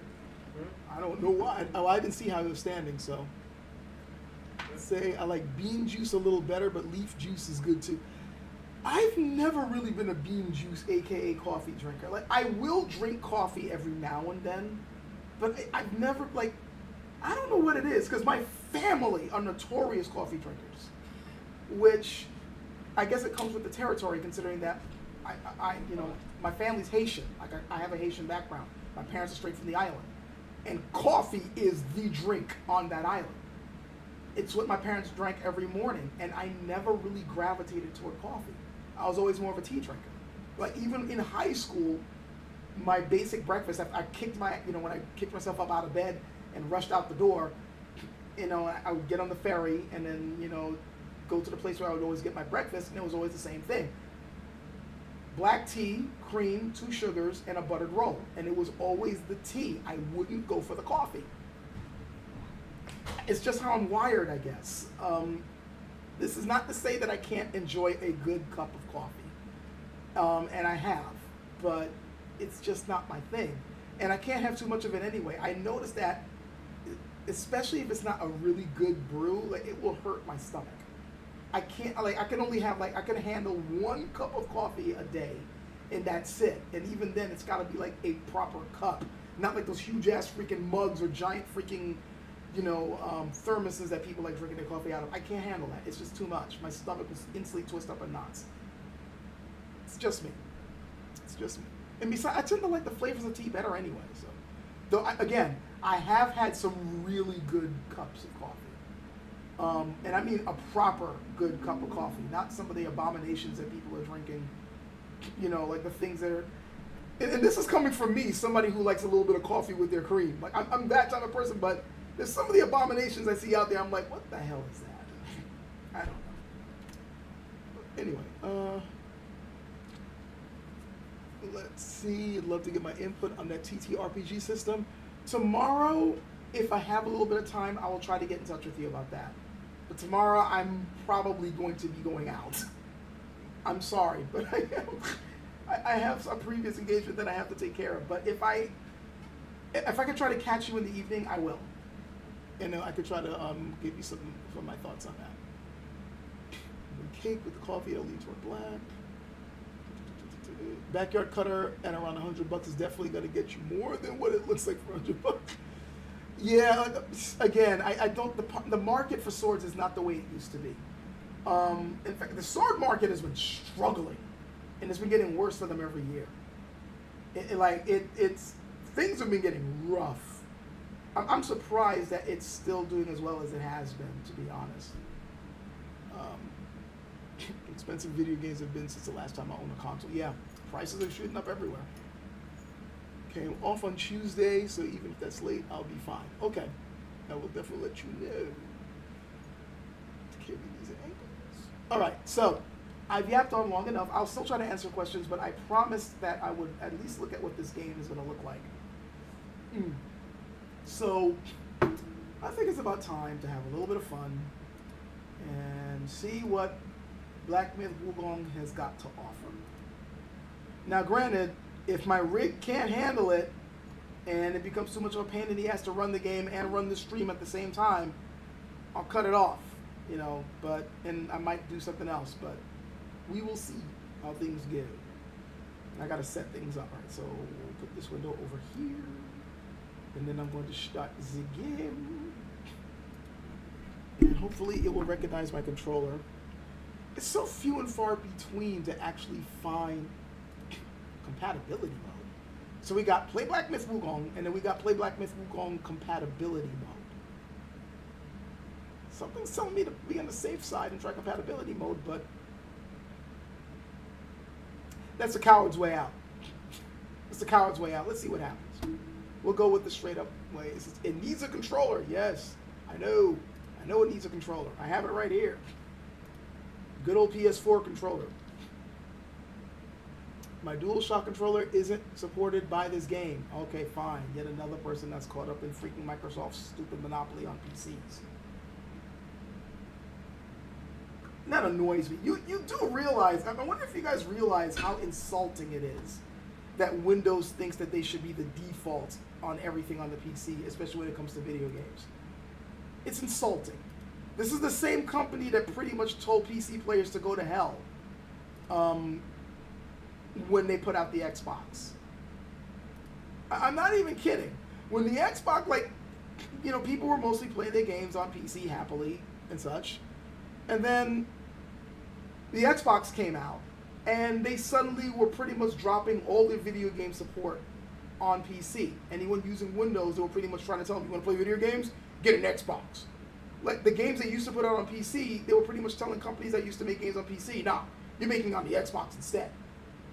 You may notice that there's certain franchises that have these weird gaps in the game. Like, they would first put out stuff on PC, then the sequels would come out on Xbox, and then suddenly they're putting out the next ones later on PC. And there's this gap in the games where it only came out on Xbox and you can't get it on PC. And you're like, what the hell's going on? It was because of those exclusivity things, that agreements that Microsoft put on these manufacturers, on these game developers. In fact, it was because Microsoft was on like pretty much ignoring the PC market, deliberately trying to get people away from playing games on PC. That's the reason why Steam took over. No, like they were pretty much saying FPCs, you're going to be playing on console. Steam was the only company at that point that was like, you know what? No, we're actually going to make a real marketplace for people who want to play games on their computers. Before that, like everyone thought Microsoft sooner or later was going to do that. No, Microsoft was like, F you, you're playing on Xbox. And then way later on, when they saw how huge the PC market was getting and how much their Xbox market was crumbling, suddenly now they're trying to act like they're friends to PC gamers. Suddenly they're like, oh, we care about you. No, you never did. You care about money. That's what you care about. So every time I see where they consider the Xbox controller to be the default controller on PC, and I play a game which pretty much has the A, B, and XY buttons on there, it grinds my gears. It really does. Like the fact that people just nowadays, yeah, it's de facto, Xbox controller, PC, Microsoft. Like, it's insulting. Like, I really wish gamers had a spine. They really don't. Like, gamers don't have spines, and they don't have memories, or they wouldn't be putting up with the crap that they're putting up with right now. Like, every now and then you'll see a flare-up. They might get mad at microtransactions, and then they go over and buy the game anyway. They get mad at the wrong things. They'll get mad at what they think is politics in their games. They'll get mad at, a character doesn't look a certain way. They'll get mad if they think certain things are being shoved in there. But marketing practices, there might be a flare-up or two, but they still buy the game. There might be a grumble here and there, and then they still sold millions of dollars. It's because gaming's gone mainstream. And remember what I said about mainstream. Mainstream is when things get stupid. Okay. While I am waiting, we got the shader compilation going on right now. I did start the game already, but I'm only at 11.88%. So I guess this would be a good time to set the windows up. Just to show you guys that I am not lying to you. Let's go to Game Capture, Property. We don't have Darkest Dungeon on right now. We got Black Myth, which is not showing up on my list for some reason. What the hell? Where'd it go? Like, I literally do not see it listed. I'm wondering, Win64 Shipping EXE? I doubt that's what unless that is the name of the game. That's really weird. I don't think that's what it's supposed to be. Okay, I am perplexed right now. So now I gotta figure out what's going on. Let's see here. Let's figure this out. Let us figure out what is going on. So we click on this again. And I see Win64.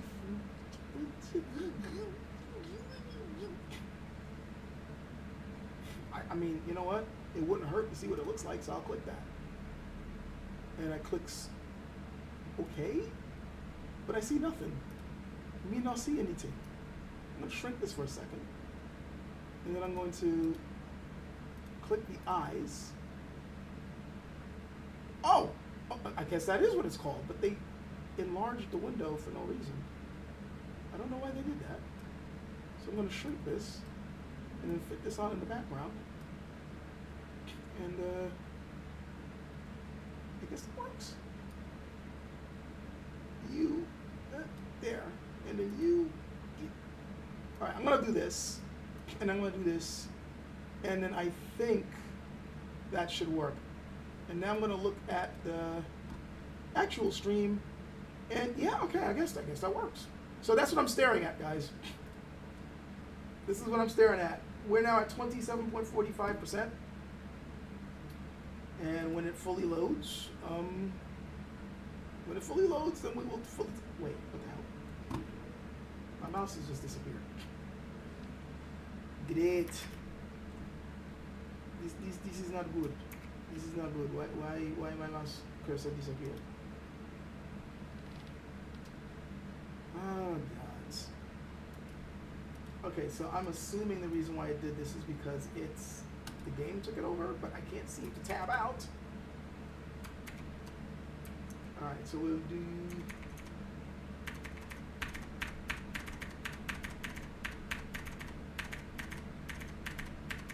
Why can't my streams ever go smoothly?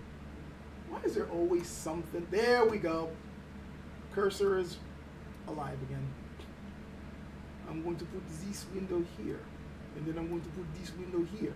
And now I can see what is going on. Yes. Alright, so OBS has new windows zoomed in at 300% for some odd... Yeah, I've been noticing that.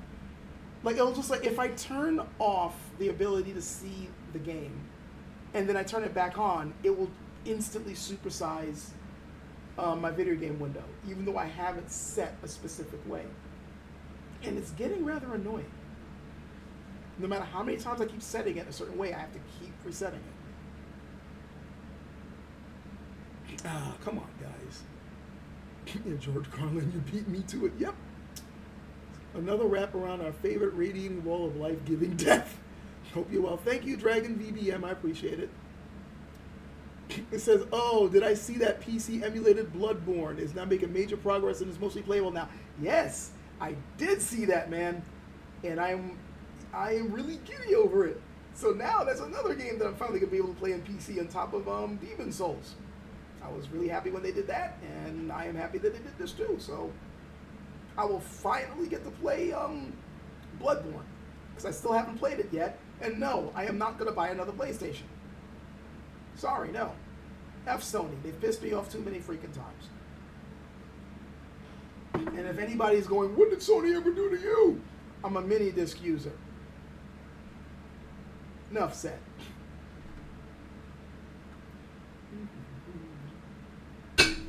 Let's see. I am shocked YouTube isn't the cause for technical difficulties. Well, I mean, YouTube is always the cause for technical difficulties. It's just not the cause for this particular technical difficulty. Have I ever thought of playing PC games on my TV? Yes, I actually have. In fact, the TV that's over there, which you can barely see, has a computer attached to it, and every now and then I do play games on it. Not all the time, though. Like, it's usually when I have a guest over and we're playing some kind of multiplayer game. Or in the past, I would set it up that way if I wanted to play like Tekken, and I'm like, hey, let's play it on the big screen. And, we'll play that way. But it's not my main way to play games. Hey, Nick, RIP mini disc, yes. Though, believe it or not, dude, I still use my mini disc players. I still got my recorders. In fact, I have a couple of them over there. On the top of my desk, I don't know why I'm pointing because you can't see it. I actually have a mini stereo mini disc system and 2 speakers over there that I sometimes still use. So, I mean, I'm still getting a lot of use out of my mini discs because I'm still nostalgic for the format, but yeah, it's pretty much dead, and Sony's not supporting it the way they could have.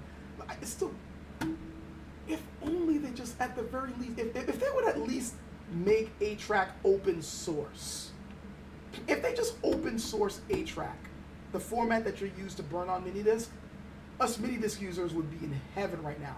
Because we'd be able to make our own versions of Sonic Stage, the software that you use to interface with it, and we could actually take advantage of all these new sound formats that have come out. Because, like, all my digital files, most of them I have on FLAC. Like, I don't mess with MP3. I haven't messed with MP3 in years. It's FLAC or OCC or nothing. And, of course, raw WAV files. Imagine being able to take your FLAC files and convert that over to mini disc. Awesome. But we can't do that. Yeah, Sony, there's a reason why I got beef with Sony. Let's see. Could have the shader compilation half an hour ago and multitask. Well, I'm technically multitasking now. The shader compilation successful. But yet it's telling me to please wait. Why do I have to wait if the shader compilation... Computers. Okay, there we go. All right, we're ready to go. I guess it heard me. Let me see. Rise of the Ronin by Team Ninja will be released on PC because reportedly it has real-world Ryuha in it. But it's a of course it's a PS5 exclusive. Well, guess I'm not playing that one. Do I know much about the story of the Journey to the West? I know the basics, which is another reason why I thought it would be a good idea for me to dive into this. Because while there's certain specific stuff that I don't know yet, I know the broad strokes and I know things about some of the main characters. Like, I know the basics of the story, I know the background of Sun Wukong, I know what happens, the basic broad strokes of what happens in the plot, and I know how it ends. So there's certain things that I'll be able to tell you. The things that I don't know, well, I'm already doing what I can to fill in the gaps. I was about to say as we speak, but as I'm speaking, I'm loading the game. Yeah, I'm going through Journey of the West. I got so many things going on in the background. That's why things are not coming out in a timely manner. So. Let's see. Sony dropping mini disc in favor of money disc and failing miserably. Let's see. Playing PS3 games via emulation is amazing. Yes, it is amazing. The old PS3 games are like heaven on PC when you set it up right. So PS4 has a black button attachment that's easy to use and versatile. Phew. All right, so let's get into this. So controller works. She's good. Text in English, speech Chinese, exactly how I want it. Subtitles on, yes. Adjust the brightness. I never mess with unless I'm playing like a spooky game, I'll make it darker, but usually I always stick with the defaults. So, personal information protection policy. All right, so is this your way of saying that you're still going to leak my data, but you're claiming that it's protection? Because Lord knows I've seen many things like that. Yeah, personal information. We will sell your information, but since we're telling you we're doing it, it's okay, right? See, we may share your personal information. We might not. You'll never know. But the fact that we're telling you we may do it is good enough, right?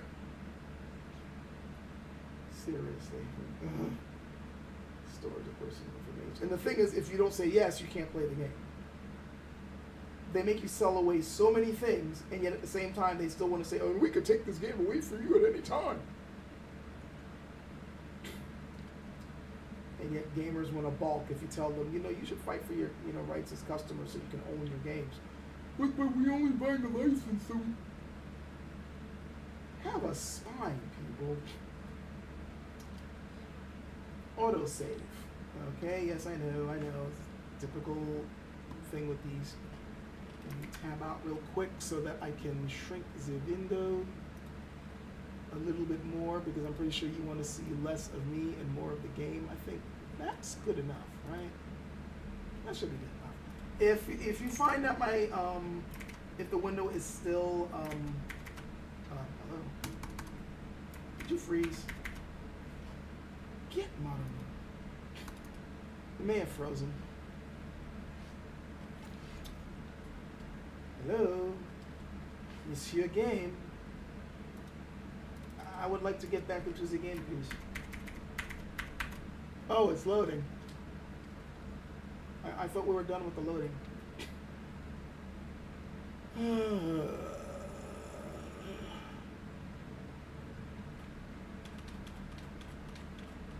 Finally, jeez, why did it take that long? And I am still waiting. What are we waiting for? We already did the shader compilation. What are you doing? Are there like black hat hackers right now, like figuring out my bank statements or something? What's going on?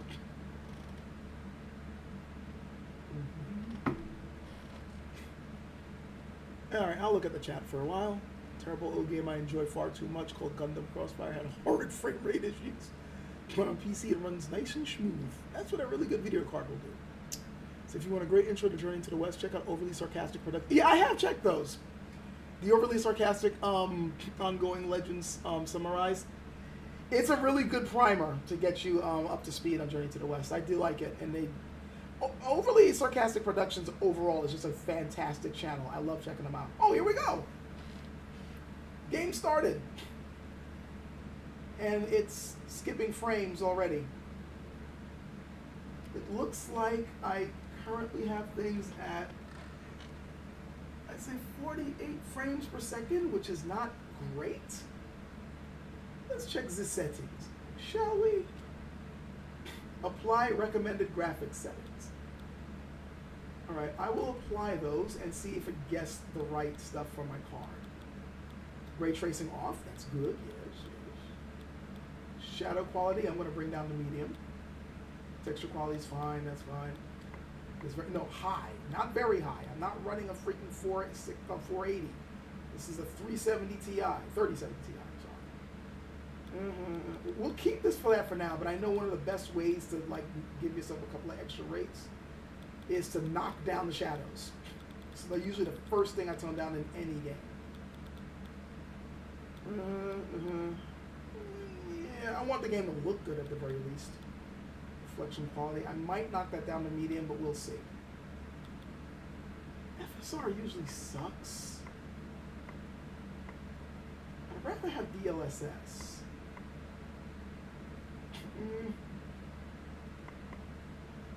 Interesting. Alright, I'll try TSR right now, but if I don't like what I see, I'll knock it over to TSS. DLSS. Now, wait a minute. Why did it drop to 36 frames per second? What the hell? Are you kidding me? And then here it's at 40. 41. Then I go back to this. All right, you've already annoyed me. Let's go over to DLSS. Ray tracing off. Keep this at that. Apply that. Yeah, and now we're at 51, 52, 50, yep, see? I'd rather it be at 60, but this is good enough. New journey. Oh, if the sound is too loud, let me know.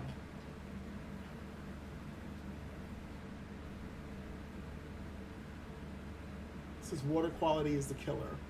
Some data miners. Let's see here. Probably won't believe me when I tell you I've never actually played any Souls games except for the first part of Dark Souls. Wow. What's my favorite Sword Mysteries? I've not played Sword Mysteries or read about Sword Mysteries, so I'm not really sure what that is. Darkest Dungeons is... Oh, my character's already running toward... Oh, snap! Those look like the 4 Heavenly Kings. Yep, those are the 4 Heavenly Kings, and then you got, I'm trying to remember the name of the guy who's behind them, but he's usually the vanguard of the Chinese Heavenly Army. I'm trying to remember his name. I remember in some other videos somebody thought that was the Jade Emperor. That is not the Jade Emperor. He's usually the major vanguard of the Chinese Heavenly Army.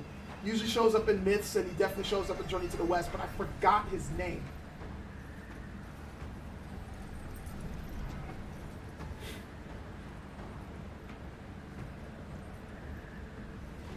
Interesting that I landed and that I didn't hear myself land. I'm on a cloud, so. A lot of detail on these guys. Love the way the armor looks. Of course, they all got their spears ready.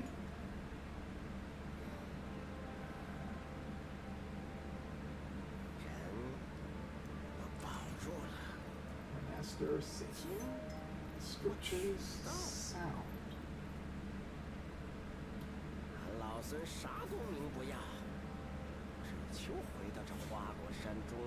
Interesting. Okay, so don't trust me, I understand. Look, that's odd. Okay, all right.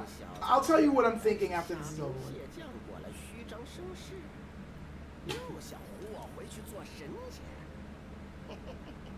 And serve once more. What?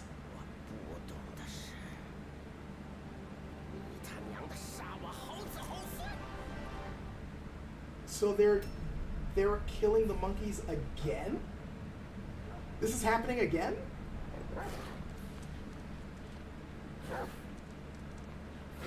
Because there was one time when they already were after, like, there was already an attempt to wipe out, his kin on, in the island on the mountain in Journey to the West. And he had already went over and kicked their asses because of it, and now it's happening again?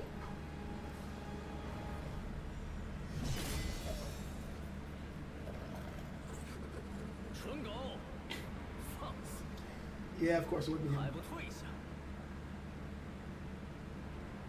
都写好了。他不是只普通猴子，他是有功的猴 The 子。 sound is not matching the cinematics right now. Things are desynced. I guess it's because my graphics card is not good enough to do it. 没人配给他淡定。猢狲的猢狲。 I wonder if it's also because I saved this on my hard drive, not my SSD. Invested before. So yeah, this definitely takes place after Journey to the West because they did fight each other in there in that story before. 他们留在这里铲平花果山。若是我输了，我定然不会罢休。他们 Loving him 要铲 on the 平花 West. 果山。 So they're giving him an offer he can't refuse. 生灵涂炭，好歹也同僚一场，是真不想打。要不你现在就跪下认个错，这事儿就算过去了，如何？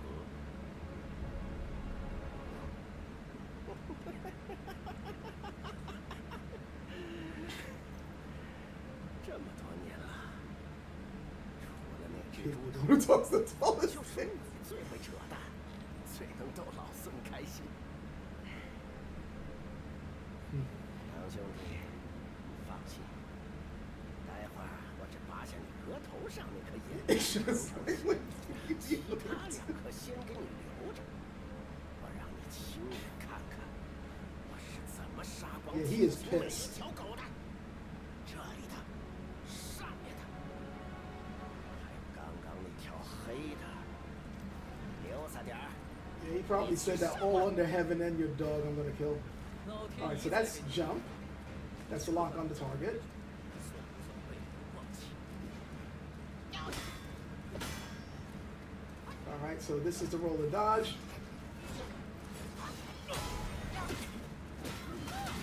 Nope. Whoa! He hit me there. But this is a tutorial. I don't think I can lose this. No, you don't. Okay. Ah, he got me there. I'm trying to get a sense of the rhythm of the game.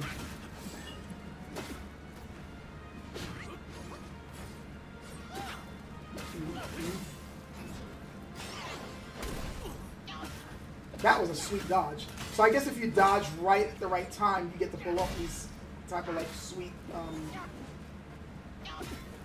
like counter moves. I dodged too much there. Nope.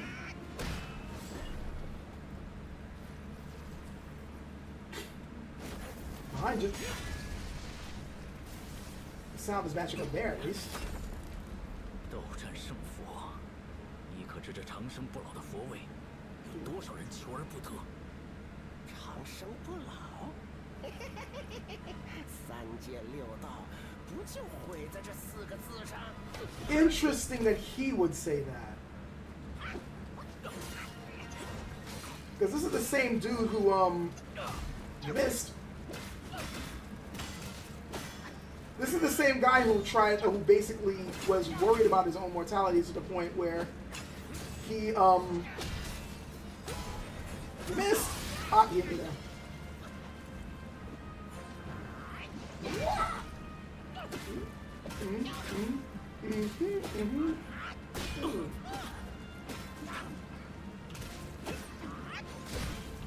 Right trigger, immobilize. I see. So right trigger gives me magic.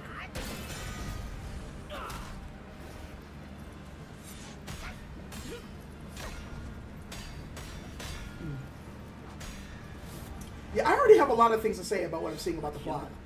本性未改，今日谁也救不了。好兄长，你的刀钝了。 You know, I'm wondering, the voice actor sounds sort of familiar to me.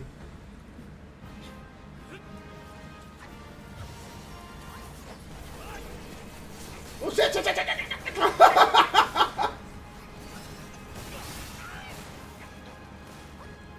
Okay.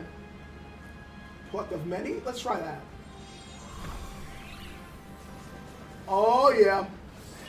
One of my favorite abilities he ever had. He somehow hit me.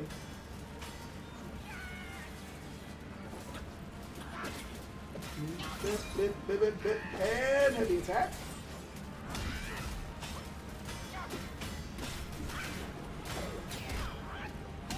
I love the staff animations, by the way. They definitely got a really good what you call it, a really good motion capture person for this, because I'm seeing a lot of classic movements.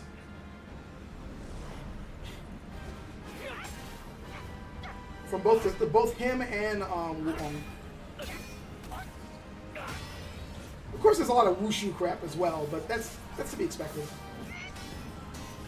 This is cool, and it's also going true with the myth, them being able to use their weapons without holding them. Awesome.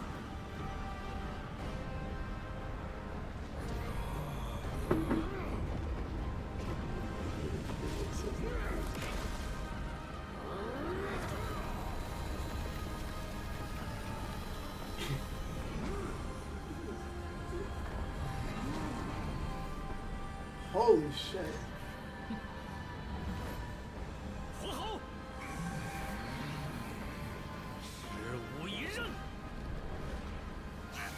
Whoa.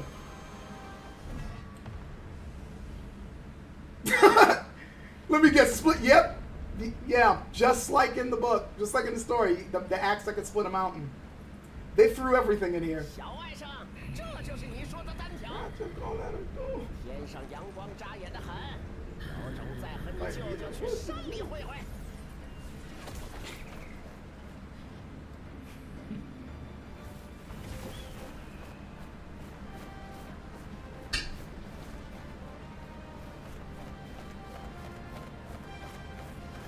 And of course the transformations, because they can transform.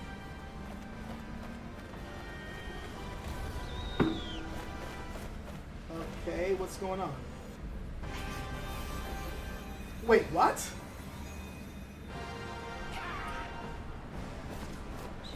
Alright, something weird is definitely going on, because he shouldn't have that.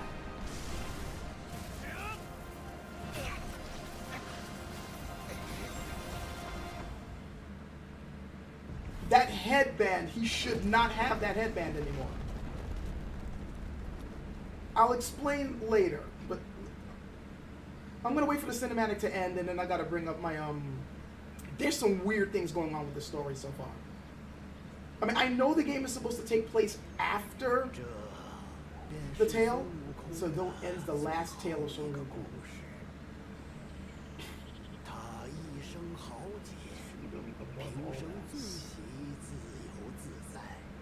What?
Interesting.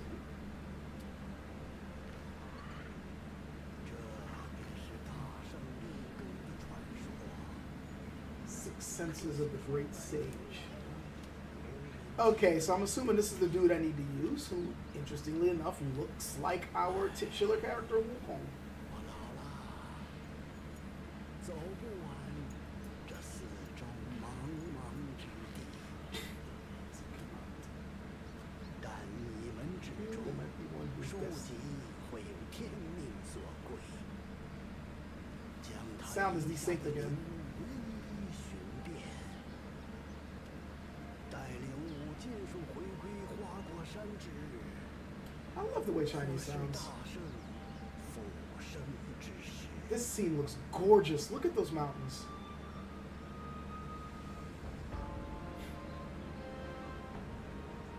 See, this is one of the reasons, again, stuff like this is the reason why I love going hiking with Nayat when we get a chance. Because, I mean, granted, they don't look exactly like this, but it's still giving me that same sense of awe. So we got our title screen. And already I got a lot of questions. I got a lot of questions. I'm pretty sure they're going to give me another cinematic, which is why I'm not going to go straight into things yet. But, okay. I get that this is supposed to be like the hidden story of Sun Wukong, but this is also supposed to take place after it from what I read about the game. And there are some things that are making me go, what? One, okay, spoilers for those who haven't read or know anything about Journey to the West, but it's a several thousand-year-old story, okay? You've had your chance. I say still go read the book, but the end of the story, Sun Wukong actually achieves Buddhahood. And unless my understanding of attaining Buddhahood is flawed, when you attain the rank of a Buddha, that means you've renounced all earthly concerns and all earthly pleasures. In fact, the whole idea of the Journey to the West is Sun Wukong basically redeeming himself after all the shenanigans he caused in heaven and all the mischief that he was causing on earth, which made him notorious in the first place. By the end of the story, he had cleansed himself so much he had become like Buddha. Why then would he want to go right back down to be? Anyway, let's see this. We cheat death.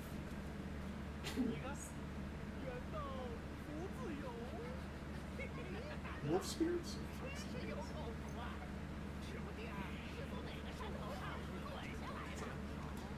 Peach knew I needed a snack. Yeah, the sound is still desynced. I'm wondering if it's because of, either it's because I got it on the hard drive or because of the stream. How dare you? No, you don't. I was reading the stuff and I got hit. 1, 2, 3. The Kung Fu is weak. Still is mischievous. He said no matter how many times you've come around. So I guess I'm supposed to be a reincarnation of Wukong? I'm assuming. That was my first thought when I first heard of this game. That I'm somehow a reincarnation of Sun Wukong. And that line itself is making me think that. Oh, One Man for All. Hey, how you doing? And yeah, I did just start this. I literally just started the game. I got it as a birthday present for my beloved yesterday on my birthday. So I'm trying it out now. So, let me get into what I was saying before. Sun Wukong had achieved Buddhahood, which means he had renounced all earthly concerns and all earthly pleasures. He had attained that state. Why then do we see him in the beginning here saying, I just want to live on a mountain and be free? That's not something that you'd be concerned with if you were... in fact, if you've attained Buddhahood, you've attained the ultimate freedom. You freed yourself of earthly pleasures, earthly concerns, earthly emotions. You're beyond that now. Why then was he trying to get back to earth? Because it makes it sound like... The speech makes it sound like he was sick and tired of being around heaven, which makes sense because that was a theme from the story. The constricting rules of heaven. But he's achieved Buddhahood, so it's like he's gone beyond even that. So what is he being constrained by? And then talking about how the heaven didn't trust him well, yeah, they didn't trust him before, but after everything he went through, and the fact that he attained Buddhahood, and the Buddha himself was the one that gave him that rank, heaven can't really touch him at that point. It's not even about trust anymore. So there's something that doesn't make sense. I'm hoping the game will explain this, but already I'm calling shenanigans. Something doesn't fit. Another thing that's bothering me is the fact that at the end you saw that headband that went on his head, which is a famous headband that's on Wukong War during Journey to the West. If you don't know about that headband, that thing was actually put there as a punishment. By the time, like, basically, Tripitaka, the master that he mentions in the beginning cinematic, Tripitaka is basically another, it's a holy monk, basically another incarnation of the Buddha he's journeying with to go to the West to get the holy scriptures to bring back to China. That headband was basically a fail-safe to keep Wukong in check. Like, if he does his usual mischievous stuff, if he's doing his usual being his naughty self, that headband will constrict around his head, causing him a headache so painful that he can barely move. It's to restrict him.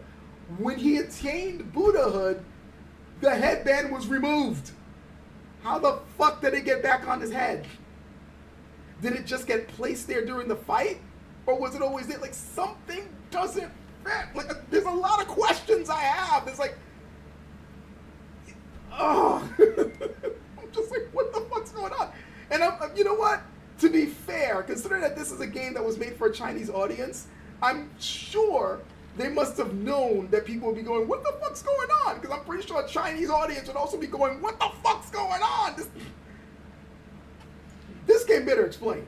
Because there's already certain things that's happening because this doesn't make any goddamn sense. So, can I jump on here? I guess not. Alright. I am trying to fully explore my surroundings to see what's going on.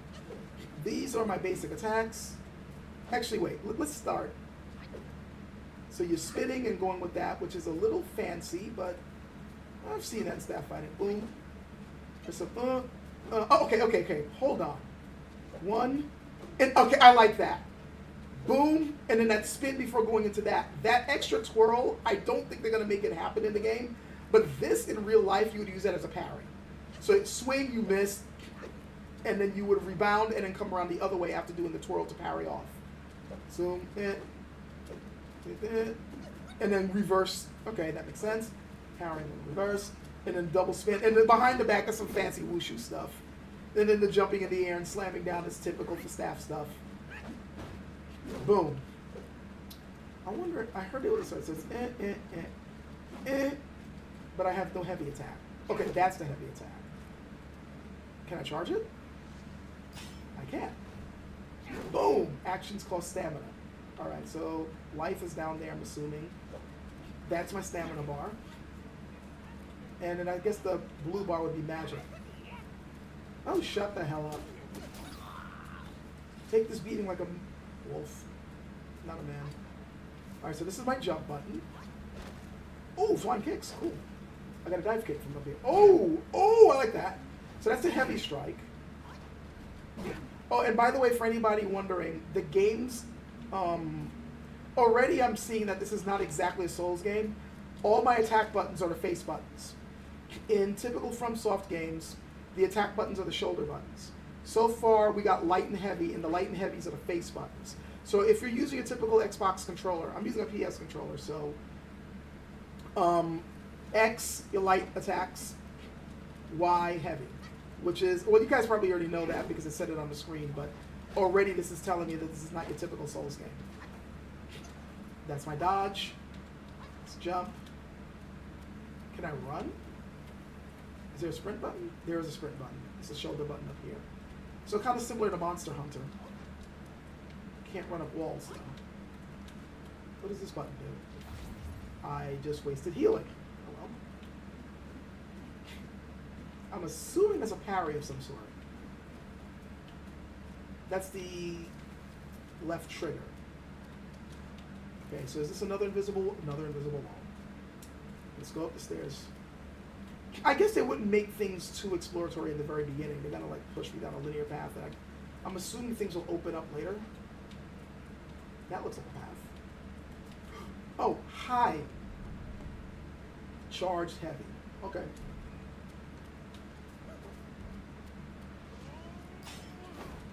You missed!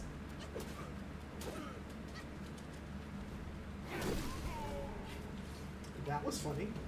I just walked around him, charged up, the idiot didn't turn around, and he got his brain split open. No, he's a beginning enemy, so of course he'd be like that. Yeah, I was just about to say, I wonder if you're an NPC, because you're just sitting there next to a treasure box. But no, you're a jerk just like everybody else. Here's your jerk prize. Tiny piece of gold and a yarn. I hope I'm not making things too boring for you by like going through slowly, but this is actually how I play games. I slowly go through things. Right trigger opens. And I got a tiny piece of gold out of a big box like this. That makes total sense. I guess the game is telling me to go this way. That was the way that I would have come through. This is almost at 60 frames per second. I get a couple of drops here and there, but nothing to see. There was a skip right there.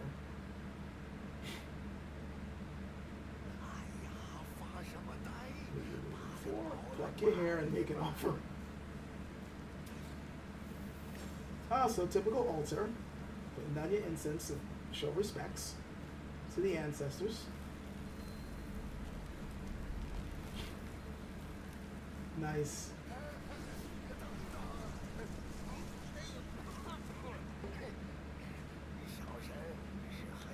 Putting them out.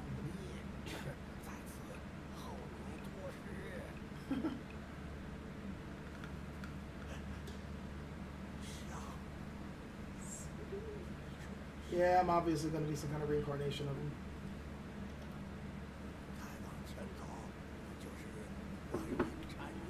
Answering, do I prefer the stick layout of the Xbox or the PlayStation? I prefer the PlayStation, honestly.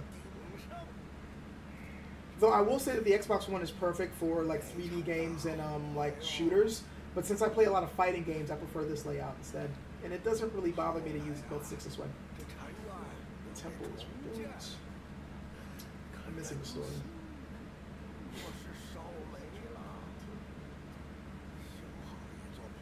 Burnt to ashes.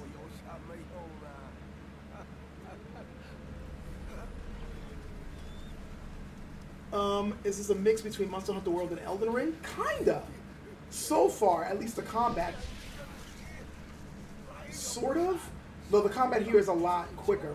That's a tough one. Good luck to me. Okay, so Incense Trail Talisman. Is that something I need to like use or something? Alright, that's my Willow Wood Staff. Tiger Hide Loincloth. And then this, using this talisman shall immediately free the soul from the body and guide it back to the... Okay, so this is sort of like that item you use in Souls where you just give up and lose everything and go back. Do I go this way? Oh, more bastards. Come on. Step up and die. Actually, I want to see something. Make a swing. Oh, did it too late, I guess. Let's try it again. Try it again.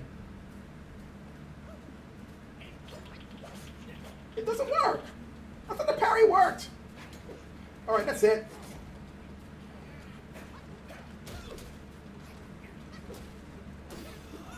That's the last time I get fancy. I'm just beating your brains out. Ow! Okay, that does it. My swing is faster than yours. I thought this was going to deflect like parry moves. I am rather disappointed. So what the hell is this for?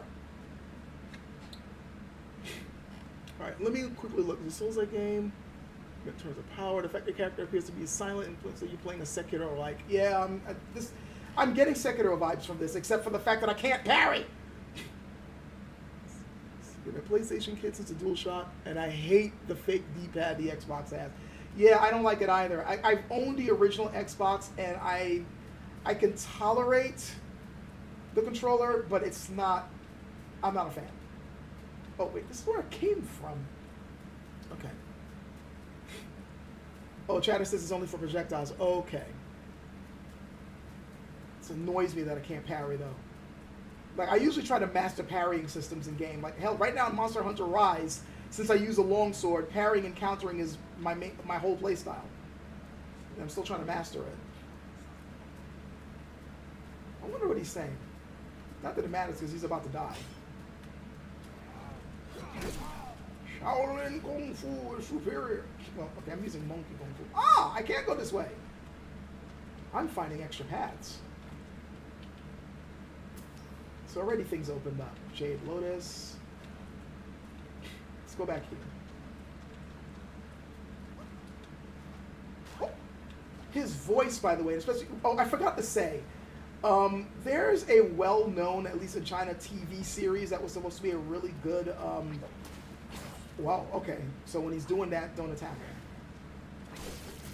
Whoa! Whoa! This guy's no freaking joke. And that's what I get. Drink. Drink like a drunkard. Come on. Now bust his ass open. What? Okay. Alright. Yeah, alright, so counter him. Counter him and then come in like that. And I mean, like, whoop, dodge, then move. Whoop.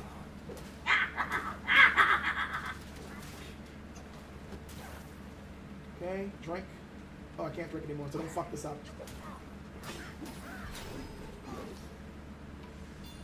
Alright, not too bad. Not that great either. I really, really need to get better at the combat because that was kind of embarrassing. But to be fair, it's my first time playing the game, so got to get used to the way combat works. It was pretty much dodge and hit from behind. That gave me will. But what I really need is more life. I guess if I go back to the altar, it might refill it, but I bet you that's going to respawn enemies, which is typical for like a quote-unquote Souls-like. I could continue going down the river, or I could go back up where I came, I think. No, I might be wrong about that. Can I bounce off walls? No, I cannot. Alright, so go down the river, I guess, and see if I can go back the way I came from this way. Hop, hip, hippity hop, hop, hip. There we go. Back on the main road.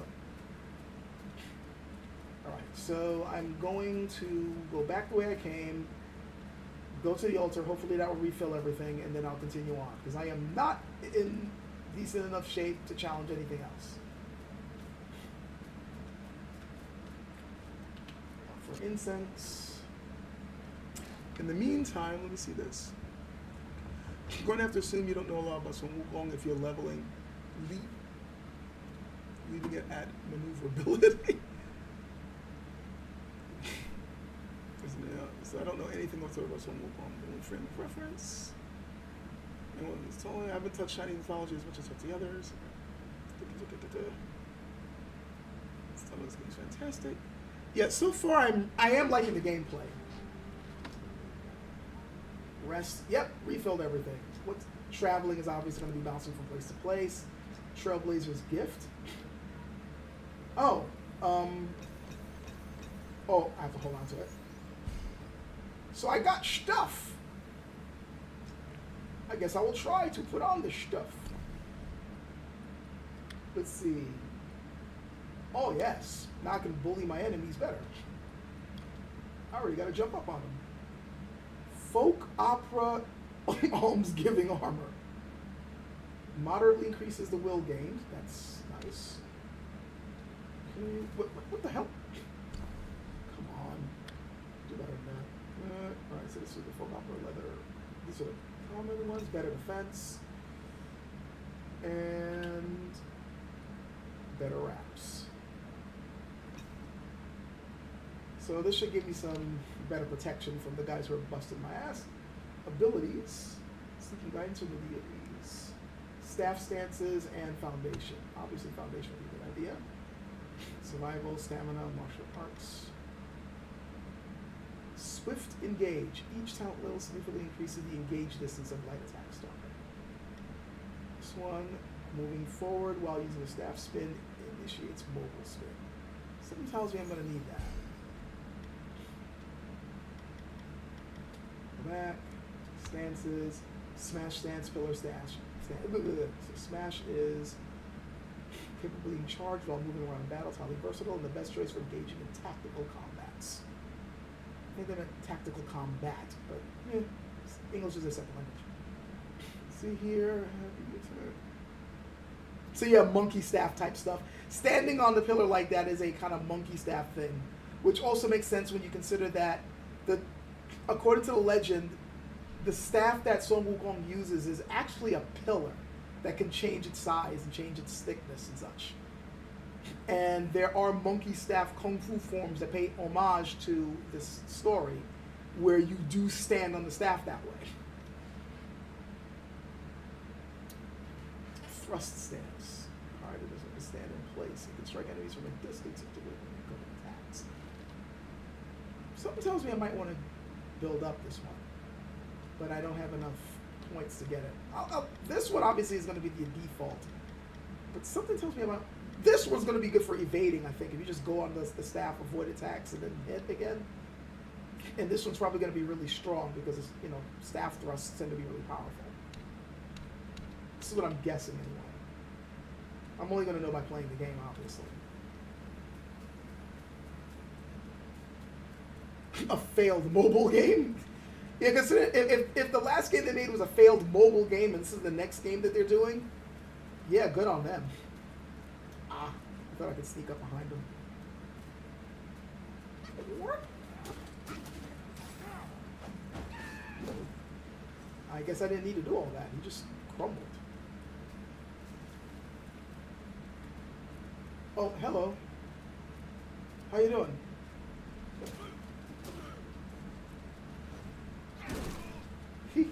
So it takes a while. I thought you could string the heavy hits into your combos, but it doesn't look like it does.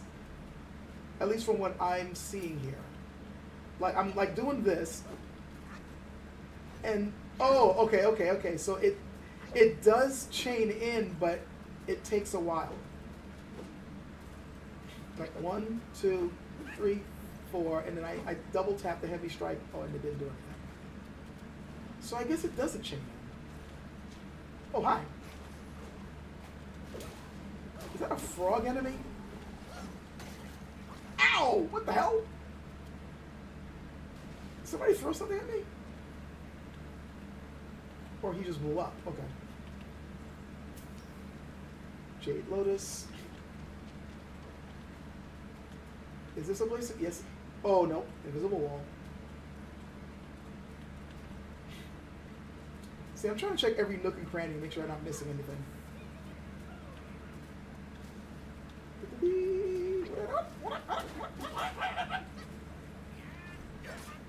I had chained in the... So some moves chain it in and others don't. See, that's what you get. Anybody else? No? Alright. I'll grab that. I thought I heard something behind me. Can't jump up there. And that's... I'm assuming that's a wall. They just put a... Because I can't jump down there. They just throw that animation in there just to tell you that you can't go that way. But it's really just a wall. And I already went that way before and fought that stupid crow thing, so I'm going to go this way. And hope that I'm not missing any paths.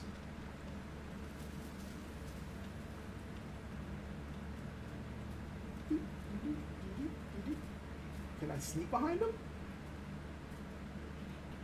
Oh, wait. I can't do anything. This looks like that was a scripted scene. So I guess I'm supposed to follow him there. But before I do that, let me look around and then I'll go that way.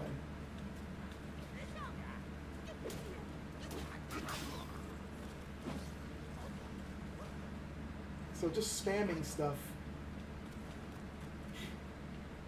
Alright. This might have been another way to go through. But yeah, this is back to the bridge.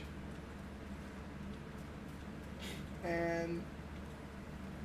okay, that looks like a boss. So maybe I am supposed to go this way first.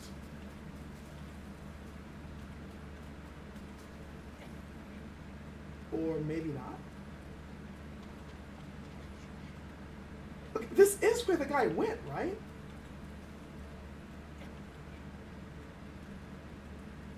Or am I losing my marbles?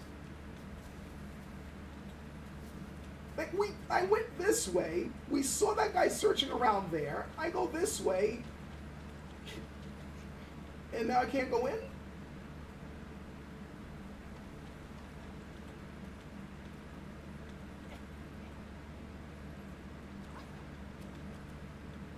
I guess maybe I was supposed to have gone in the minute I saw him. Ah, well.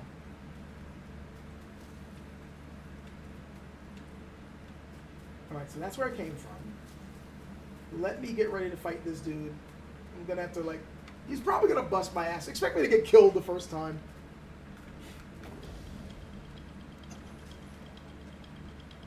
Alright. Let's see what you do. Let's see what you do. Nope. Okay, so they don't get staggered. No, you don't. I'm gonna get hit. Oh, I didn't.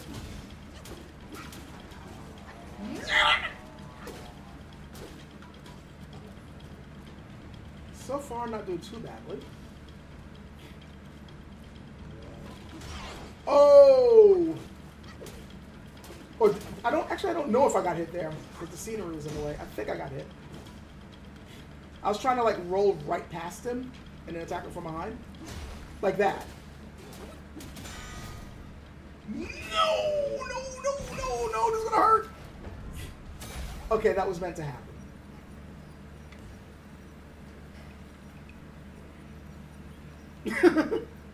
Okay.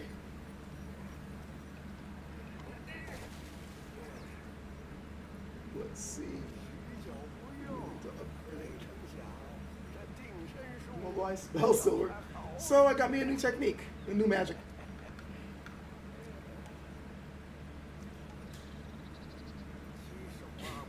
Heal from off-wall. Teach you a handy trick. Yep. Learned my first magic spell. If only it was that easy to learn magic, right? A simple hand gesture can bind the enemy in place.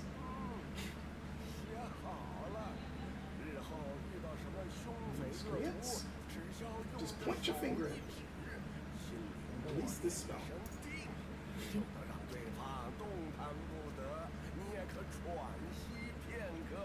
I like how this guy looks like an old Taoist hermit in the hills.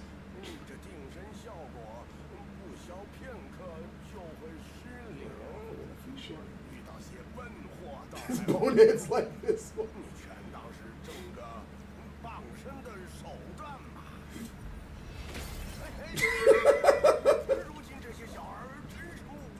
No manners. Okay.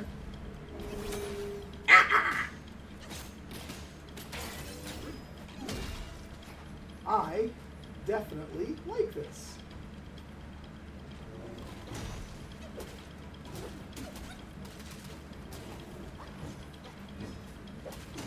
No, you don't.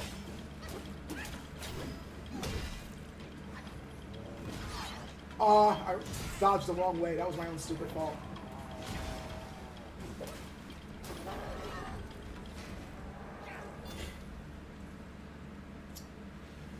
Next time, don't study from the abridged book of fighting. So, not bad, not bad.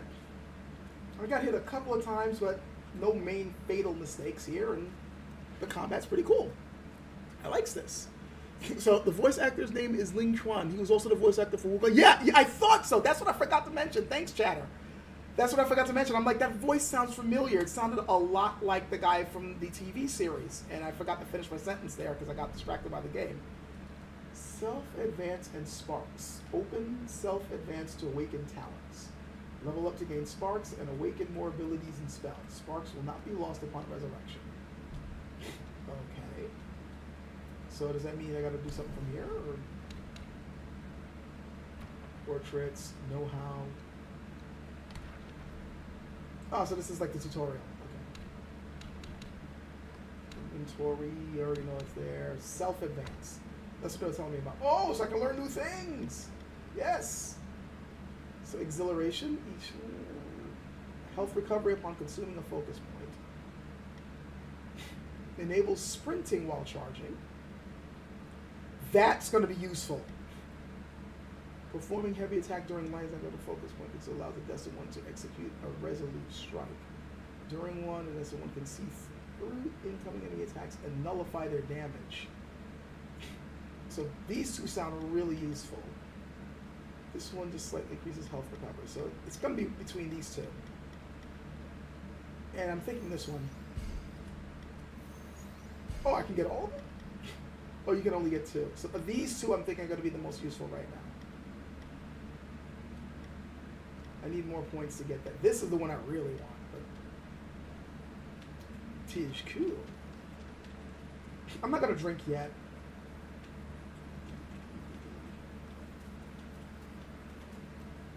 Anybody else out there? Anybody want to party with me? Just show me what you got for me. Just put your hands where my eyes can see. Straight buck wildin' in the place to be. There we go. Well, that was simple. So I could go up this way, or I can go this way.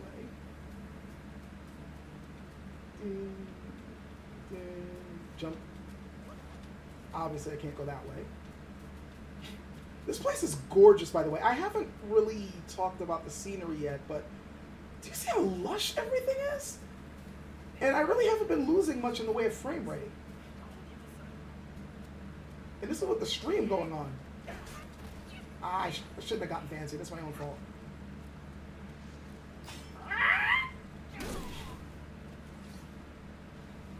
That's what you get for touching me. Nobody can be civil around here. There's only one guy who was nice enough to, help me out, and everybody else has lost their freaking minds.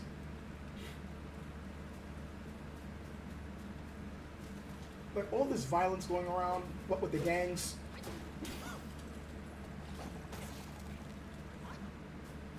Interesting that they blow up. I will wait before picking that up.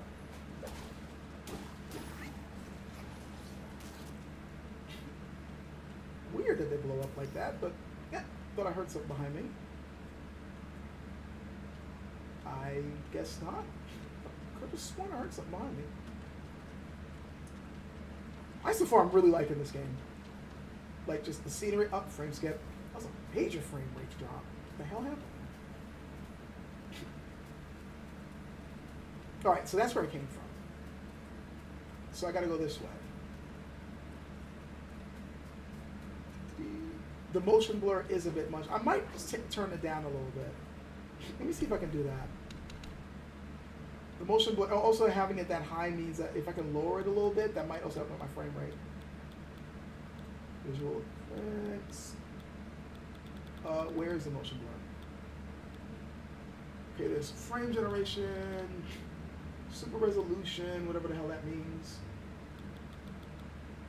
Graphics preset. Is it the post effects? No. Visual effects. Particle effects. Hair quality, vegetation. Where's the freaking motion blur?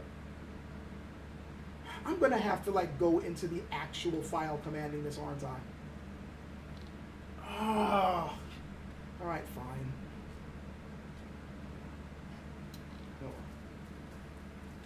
Yeah, I'm gonna have to actually go into the game file, so just a motion blur that way, I think.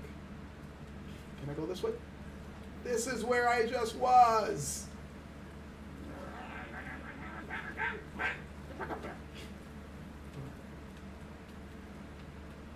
So far, nothing.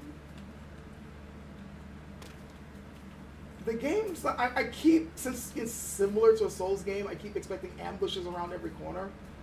But so far, I'm not really seeing it.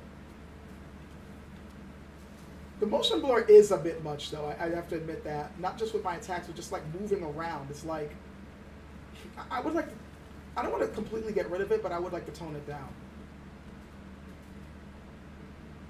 Look at the detail on that carbon. I love how they just, everything really looks lived in. Like this has been around for centuries. I love that about this game. Oh, hi. How nice of you to announce your presence. Now, if you would have just, like, you know, pointed the directions out to me, like told me where to go, that wouldn't have happened to you. You know, you like to point out, like, some good places to eat. Ooh. Okay, so that is, I'm assuming this is the way I'm supposed to go. So I'm going to check this way.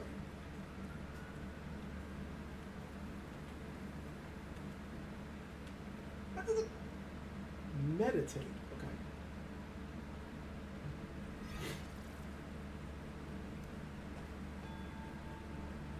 Is this a safe point?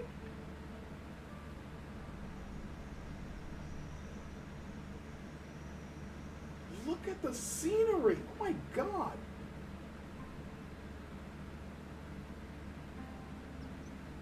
Like, this is one of those places that if I ever get old, I would love to just simply, you know, like spend my last days in. You know, like, look at this place.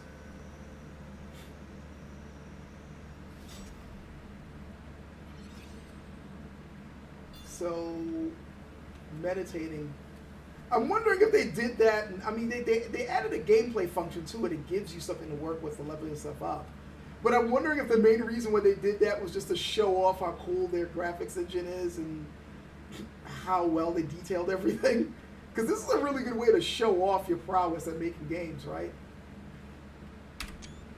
If every meditation point allows you to see some awesome scenery, yeah, I think that's why they did it. But you know what? It's worth bragging about. I'm not even going to, I won't front. Like, they have the right to do that. Oh. So you can smash pottery like if it's Zelda, huh? Just like Link, we don't give a damn about archaeology? Okay.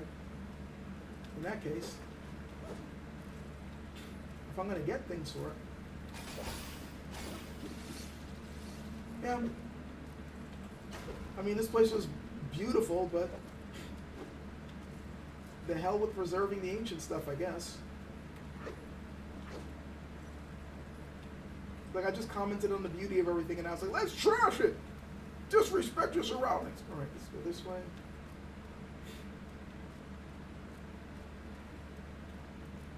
See the settings of particular motion blur. They do say it's there. Are you saying it is there? Okay, so there is a way to deal with motion blur. Controller, gameplay, camera maybe? No. Display? Well, there we go. Let's make it weak. Thank you for making me look at it more. Why did the frame rate go down? You'd think it would go up for doing that. What the hell?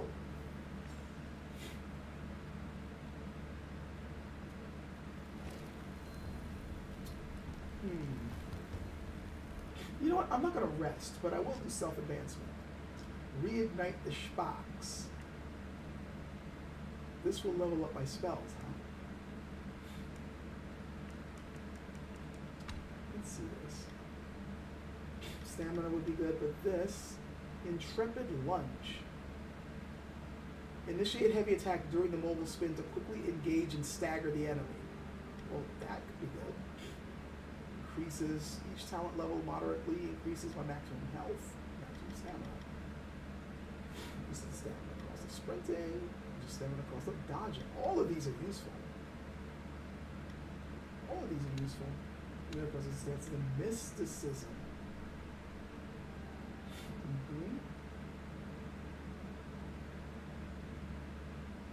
Mobile enemy attack slightly extends the duration of the next one inflicted upon them. Wow, all of these are really useful, so it's like hard to pick. But you know what? Best to err on the side of caution. We want to live, so boosting up your life is always a good idea. Oh, I can buy things from there. Okay. Evil repelling Medicament? Medicament? Okay. Upon use, considerably increased damage reduction for a long duration. Removes burnt state. That would be useful later, I'm assuming. General armor material. So I guess it's for upgrading your armor. Stone spirit. Lotus. It's used to make medicines. Snakehead mushroom. Used to make medicines. So I guess you can craft your own materials. I'm probably going to be getting these things.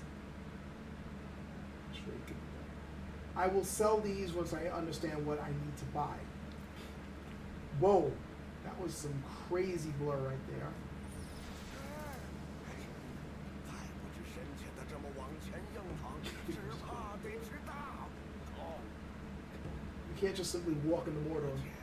把你变为一只金蝉，你可顺着前面的火光探一探这山中的虚实。 Interesting. Okay. I wonder if this is going to be the first transformation I learn. 众多神奇妙用，日后 Because Sword of Wukong was known to transform into just about anything.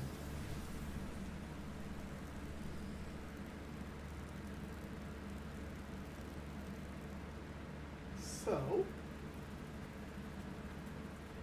kind of moves like a, it's like I'm playing a plane. 后山中藏着不少秘密。 Secrets galore. The cicada form may help you explore. But be worried that this form does not last long. Should you find yourself lost?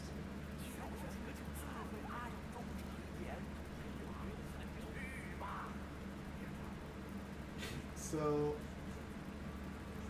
is the stamina bar telling me how long it lasts? Yeah, that's what it looks like. So we got a big heavy axe dude here.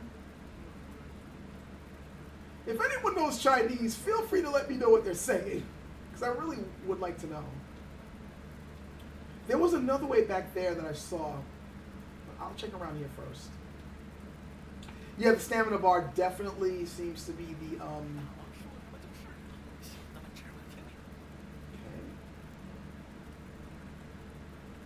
The blur though is kind of annoying me a little bit from, you know, to see what's going on. All right, since I'm running low, I should probably place myself somewhere safe, just as I bump into where an enemy is. Okay, so over here I think is safe enough. Yeah, I will be right here. And then I transform. Got that.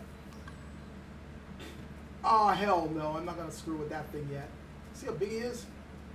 Let me clear the forest first. Yeah, shut up. Don't act like you weren't gonna harm me if you saw me first.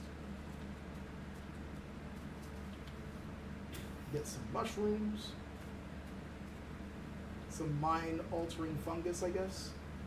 Or is this more of the, you know, tasty eating mushrooms? The frame rate has dropped like crazy all of a sudden. What the hell? Look at 21 frames, 37 frames. I almost feel like turning off the game and starting it again, but that wouldn't be fair to you guys. If it gets to be unplayable, though, I might be forced to do that.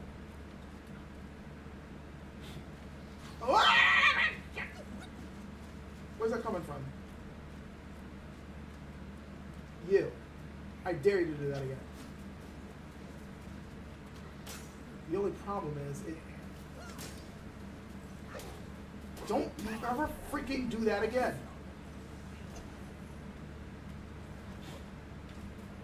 Yeah, the frame rate has dropped considerably, and I find it weird that that would happen after I drop motion blur. I mean, I heard that there was some weird glitches, and this is telling me that for as much as they've mastered Unreal, was it Unreal 5 or Unreal 6? Is that the big dude? Oh, that's Firewolf. I did hear about Firewolf, and I don't know if I want to fight him at only 30 frames per second. But there was also that big ass dude over there, so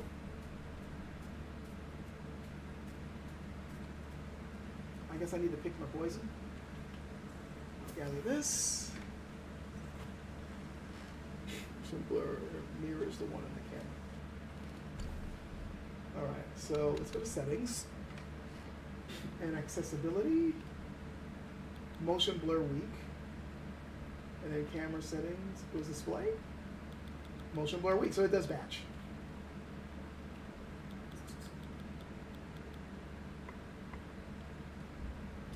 Maybe that will, hopefully that'll reset everything.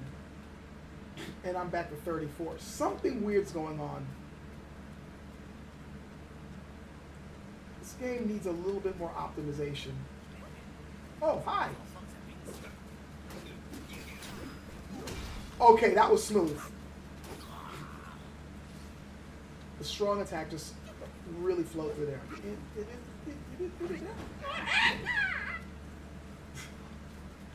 You can't help doing those weird sounds when you're playing as a monkey. I'm sorry. Let's see.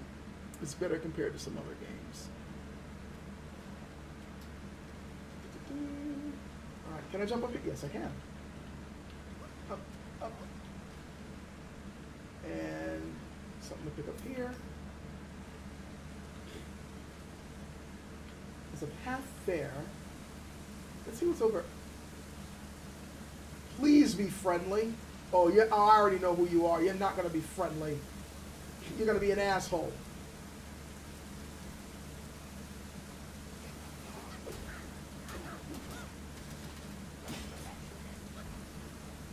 Okay. Come on. Actually, you know what? Fuck you.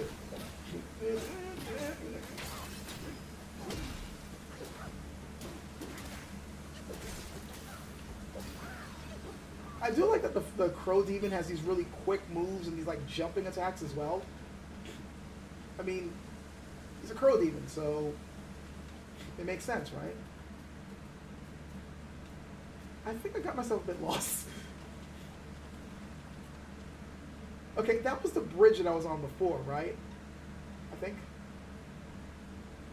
I don't know.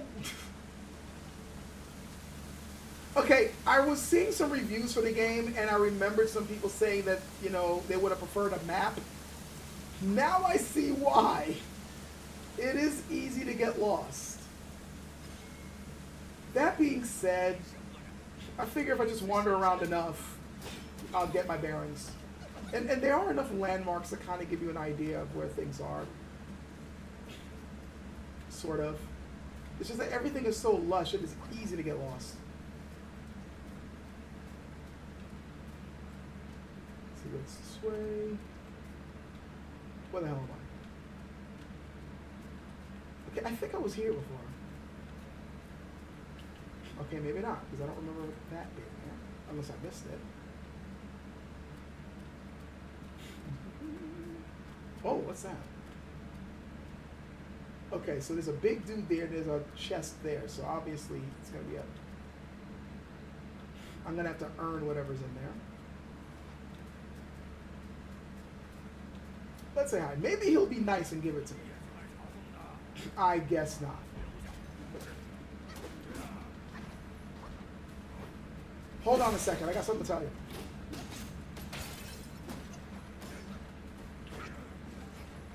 Alright, this is the button to drink. Let's go! You miss! You know, you shouldn't telegraph like that. I do have to watch my attacks because you do get stuck in certain animations.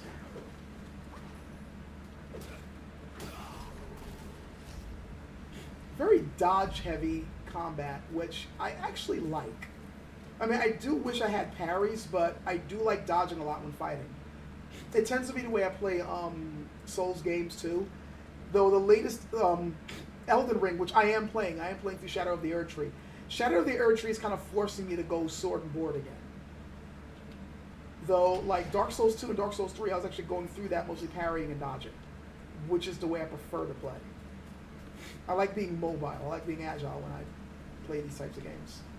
And considering that this is the main way to play this, that's pleasing me. That works with my gaming sensibilities. Okay, I'm pretty sure I've been here. And if I think if I go this way, it's going to take me around to the right. Yeah. Wait, no. yeah, I went. No, that's a wall. Okay, maybe I was wrong. Big open area. I don't want to bump into the big giant dude yet. Yeah, and that's where he is. I don't want to mess with him yet. Unless... Then again, the fact that he's wandering around means he's a regular enemy. Which means I'm supposed to fight him? Let's find out. If I die, I die.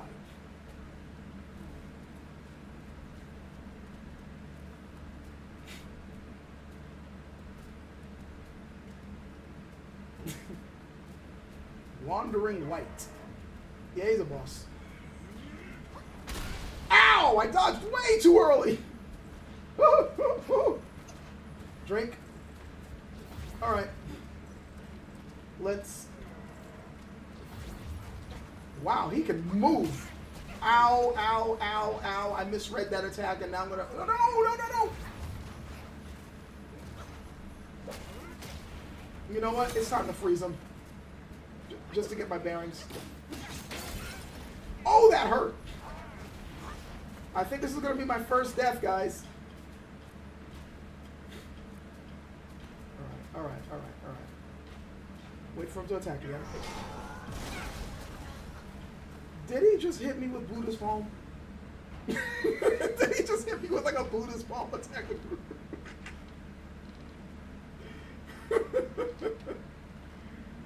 It's also a good option for building up focus. After learning certain talents, the light attack combo will not be interrupted even if you dodge between the moves. Okay.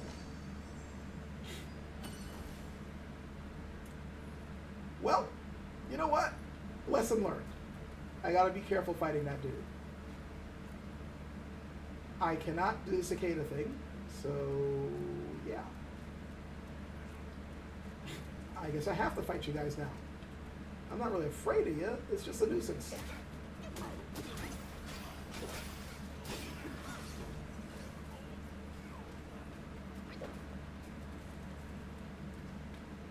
Okay, so that way leads to the bridge. Let's see what goes over this way.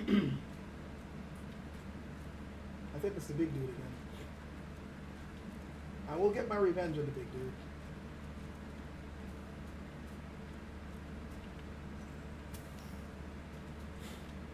I must avenge myself upon him.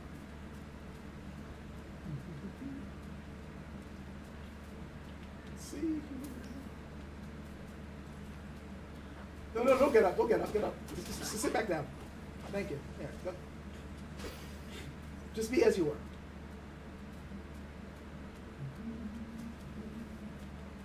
Okay, that was cool. Did you see that? It reacts to the way I'm moving through it. So when I went through the middle there, it split apart. But if I bump into the side, it bends that. That is some crazy freaking environmental detail.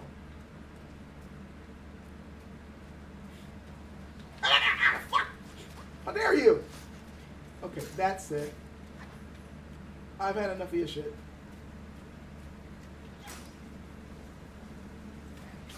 Of course, he waited until I stopped. Archers are so annoying in games, aren't they? Oh, I'm burning.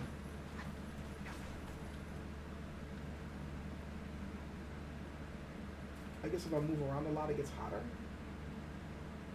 So I gotta wait. Yeah. Okay. That takes care of the burning. What was that? You guys heard that, right? Oh, it's that dude again. I probably should just charge up to hit him, but you know what? Nah, vengeance must be had. Ah, shit! No! Nobody asked you! You were not invited to the freaking party. Mind your own business next time. You know what? I better clear these other fools out. No, no, no, no, and no.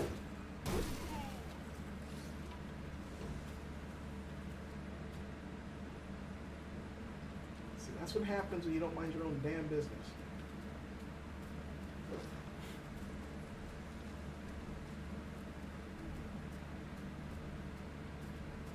Yep.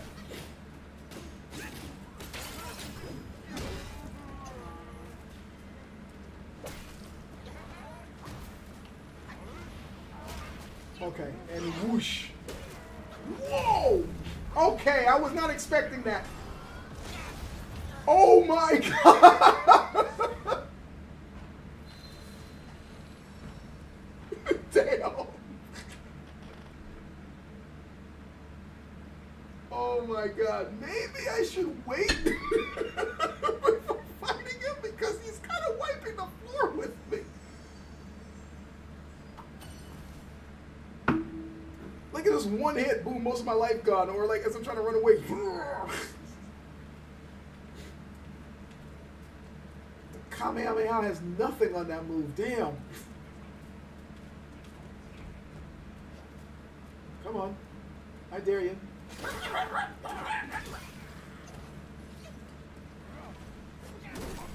Okay, that was fun. Just kind of like weaving around them and spinning the staff a bit.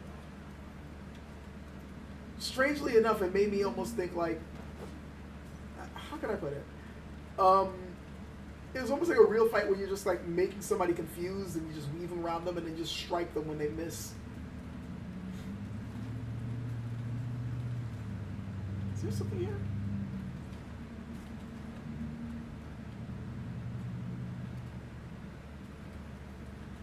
I also like the fact that there's no music, there's just ambient sound, but every now and then you'll hear something that just kind of puts you on edge. Like the way that drums is something with dunk. I'm like, uh-oh, what did I do? Or who's coming? It is cool that I just have this big place to run around in. I mean, this is not exactly like Souls level, you know, level design. You know, like FromSoft level design, but still, it's a nice large area to run around and to play in, and since everything looks so good, you know. What the? Really?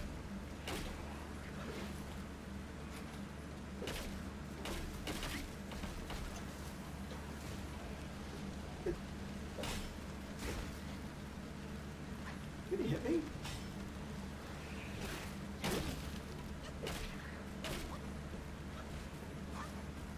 Okay, I do not want to get killed by shrubbery.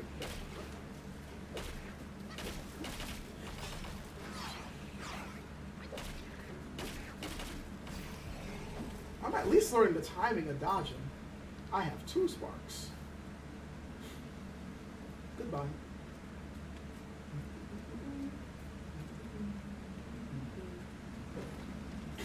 That after image effect when you dodge at the right time is really cool. Makes you feel more badass than you really are. Okay, I did fight something here already, that crow dude. They must be special enemies because he's not back.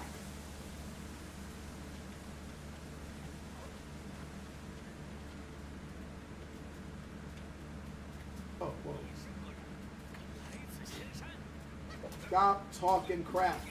You know you can't back it up. I've seen better displays of fighting skills in schoolyards. Let's go this way, this way. Alright, I'm going to try my luck against this guy and hope that I'm not skipping the monk dude.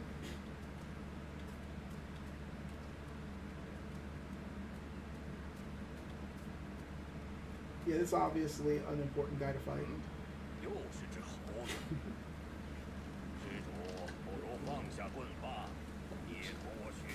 Me and Buddha's Mercy. You telling me to join Buddha's Mercy as you're waving a weapon around? Chill. You know, first of all, I'd like to have a conversation with you. Have you spoken to our Lord and Savior, Mr. Stick? No. No. No. No. No. Oh, okay, he got me there. No, no, no, no, no, no, no, no, no, no. He's gonna get me here. I knew it. I knew it. I couldn't tell exactly when he was about to attack. All right. If I hadn't gotten overconfident, I think I would have done better there. But I'm heading straight to him. I got a little too overconfident there.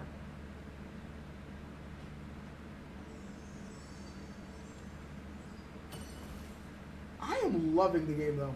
Even with the losses, this game is awesome. Before I go on, however, I do have sparks, so leveling up would be a good idea, right? Set spells.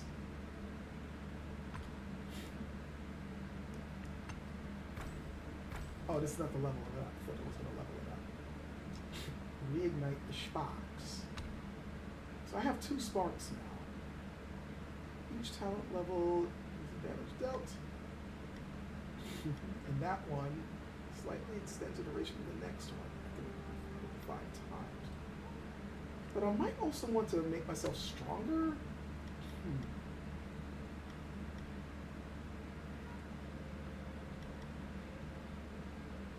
During middle. This could be leveled up a little bit higher. I'm going to use one for that because my stamina bar could definitely stand to be a bit higher. And then this, I could go with the pillar. With a focus point consumed. But how do you consume those points? Sprinting or charging. I already got that. Recovery upon consuming a focus point. But how do you consume focus points? That's the thing I'm kind of confused by.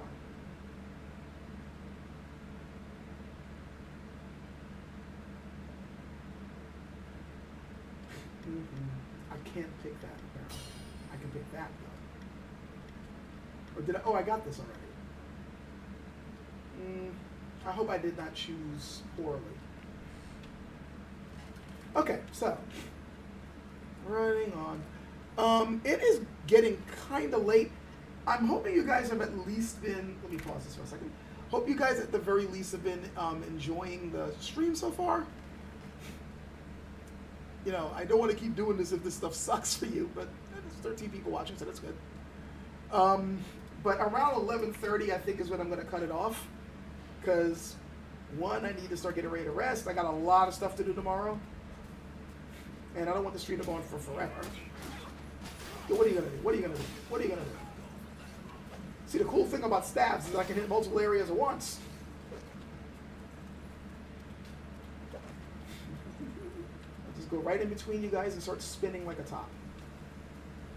Which, you know, technically speaking isn't exactly, you know, proper fighting skills, but you'd be amazed how well that works in the game you're in. So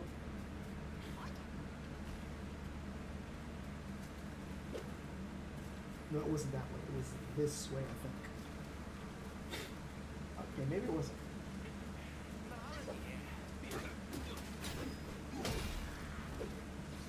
Okay. Or maybe it was this way. Maybe I'm confused. Let's go through here. And then up here. There's nothing through that. And then up here and I think I'm lost again. It was this way, right? Like right around here.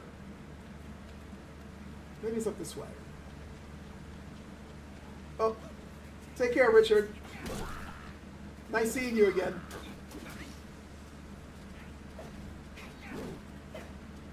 We're both missing like a bunch of lunatics. All right, back this way. Up this way.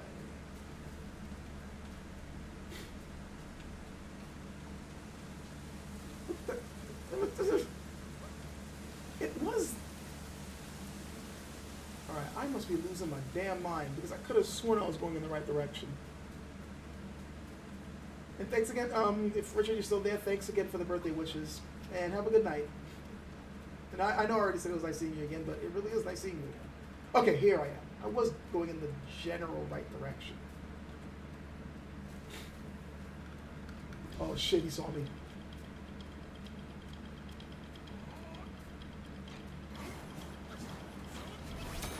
I said chill.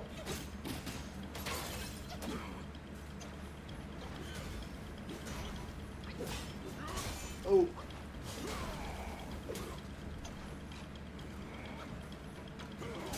Oh, he can throw it. Okay then.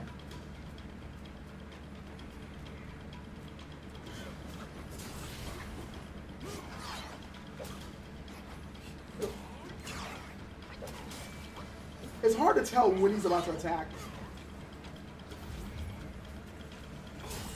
Again, that I have no... I couldn't read exactly when it was coming. That was tricky. Very tricky.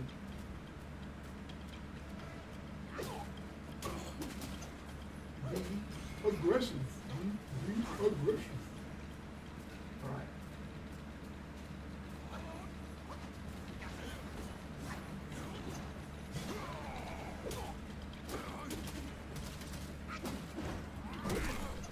Back away. He does it twice.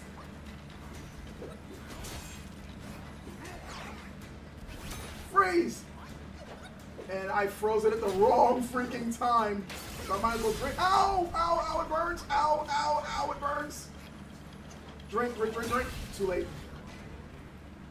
What I should have done was just simply drink when he was up in the air like that, but I was like, I need to do damage. Oh, man.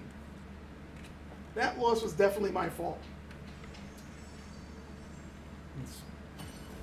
You know one thing, by the way, if I'm going to be commenting on the gameplay, the one thing that is making me really happy with it so far, even though I've been losing, is everything feels fair. Like, when I get hit, I know it's because I did something stupid. Like, there's not been a moment where it's like, oh man, I died because the game pulled some BS. Oh, I died because the frame rate messed me up. Oh, I died. No, it's like, yeah, I shouldn't have done that. Or I didn't understand a mechanic. See, right there, I got hit because I was just spamming buttons like crazy without really looking at what he was doing. And I do like that about the game. I will say, however, no, it's okay, I'm not messing with you. Not yet, anyway. Are you talking shit? Are you talking shit?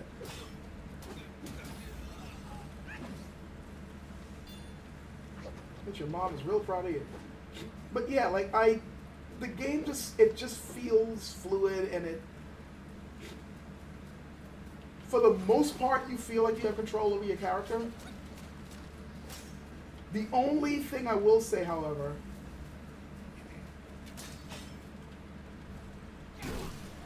that was satisfying, is sometimes with, you know, the whirls and spins and stuff like that, it can be kind of hard to tell when an attack is coming or what type of move they're going to use on you.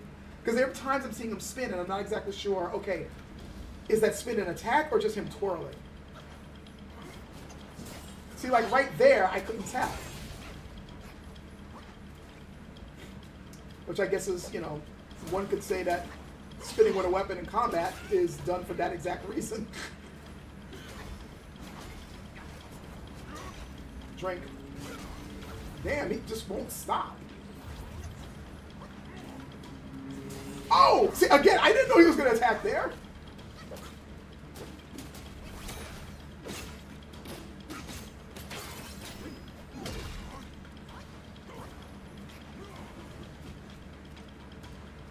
Okay.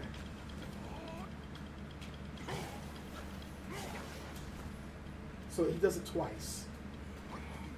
Here comes a crazy combo. 1, 2, 3. Oh. Whoa. 1, 3.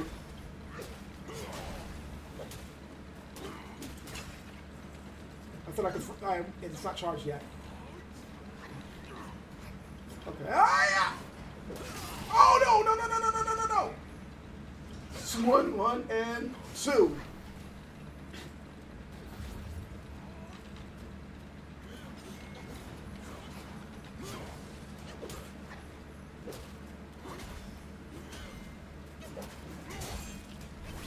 I did it again.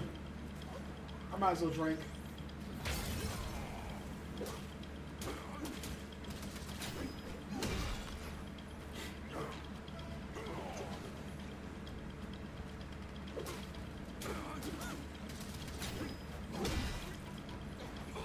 Oh no! Here we go. 1, 2, 3. Here we go. Whoa! What was that? I hadn't seen that one before. 1, 2.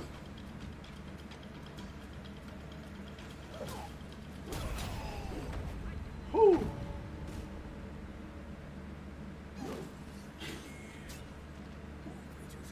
This folk of you, the thirsty one. That was a fight. That was awesome. If the game is going to be giving fights like that, oh wow. Well, I might as well pick this up. This is going to be like a better staff for me to use. Interesting, the trailer that was showing the gameplay for that made that a cutscene, and now it's not a cutscene. I wonder if... Whatever. That's still cool. So what's that? Transformation. Weapons and valuables cherished by Yaguai often carry lingering obsessions from their deceased. Oh, lingering obsessions. That's definitely a Buddhist thing. And in fact, there's also like a Chinese myth thing where like your emotions, especially if this is part of the reason why people are supposed to be reaching Buddhahood, renouncing your earthly desires and letting go of strong emotions, because your strong emotions can weigh you down and keep you from reaching a divine state. And the more they weigh you down, the more you're consumed by these negative emotions, not only are you not going to be able to reach a more enlightened state and reach true immortality, but you could also turn into a demon because of it. And like the whole thing about lingering spirits and lingering ghosts and people coming back as monsters is because of strong negative emotions. And that's what we're seeing here. By the way, that was something else that I wanted to touch on at the beginning cinematic. When Monkey was mocking the dude he was fighting, when the guy said, "You've reached immortality, why are you forsaking it?" And Monkey was going, "Immortality is ruined, like people seeking immortality has ruined so many lives." I find it very interesting that he said it when the very beginning of his story, he was seeking immortality. To the point where he basically made himself, quote unquote, triple immortal, because there were 3 different ways that he learned to make himself immortal. Like one way was to give a long life, the other way was to keep him cure for disease, another way was to, extend his life even longer than that. Like he had eaten, for instance, when he was when the Heavenly Court gave him a title to take care of the Heavenly Garden, he ate all the peaches there, and the peaches were supposed to help give you immortality. He learned also the key to longevity from a Taoist monk, and I forgot what was he had drank the elixir of immortality in heaven when he first broke into there. So it's kind of interesting that in the beginning, when he was the most mischievous and the most troublemaking, he was going after immortality. And then at the end, when he's fighting this dude here, he was like basically saying immortality isn't anything. Men have destroyed themselves seeking it, which goes to show how far he's gone. How far he's come from his earlier self, where he's now above such things. That's the sort of statement you would expect from someone who's achieved Buddhahood. But then that contradicts him wanting to return back to living a quote-unquote simple life on the mountain and being with the monkeys again and enjoying simple pleasures. Which is why I'm kind of confused. But whatever, hopefully the game will explain that. And with that, now I think it's a good time to kind of cut it off. We beat a boss, and we got to see the game, and got to have some fun. Anyway, this is basically saying... So basically when I beat an important character and take their weapon, I can transform into them. Yeah, it will consume might and require a full gauge to initiate. Using spells where the transformation further depletes it. And once it's fully depleted, de-transformation occurs automatically, so I'll change back. Subsequently, might will gradually recover. So I basically can now turn into the wolf. Ring the bell. Okay.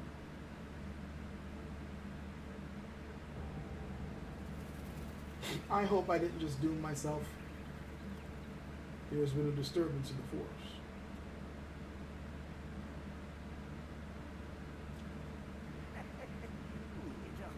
had to make some noise. Now everyone knows you're here. That's what I thought. Young boy will surely be alarmed. So I've just made things harder for myself. Does that mean I shouldn't be doing that?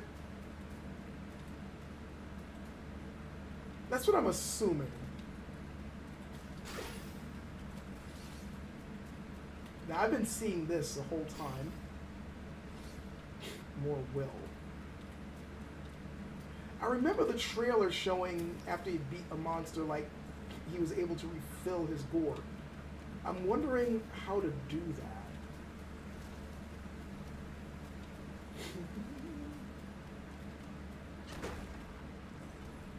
You see things, you destroy them. Disrespect your surroundings.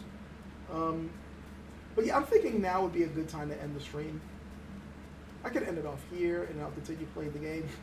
If you guys want me to like continue like playing through this and recording it, I can do that. I mean, I've been wanting to do that with other games anyway. But yeah, I'm thinking now is a really good time to end it off.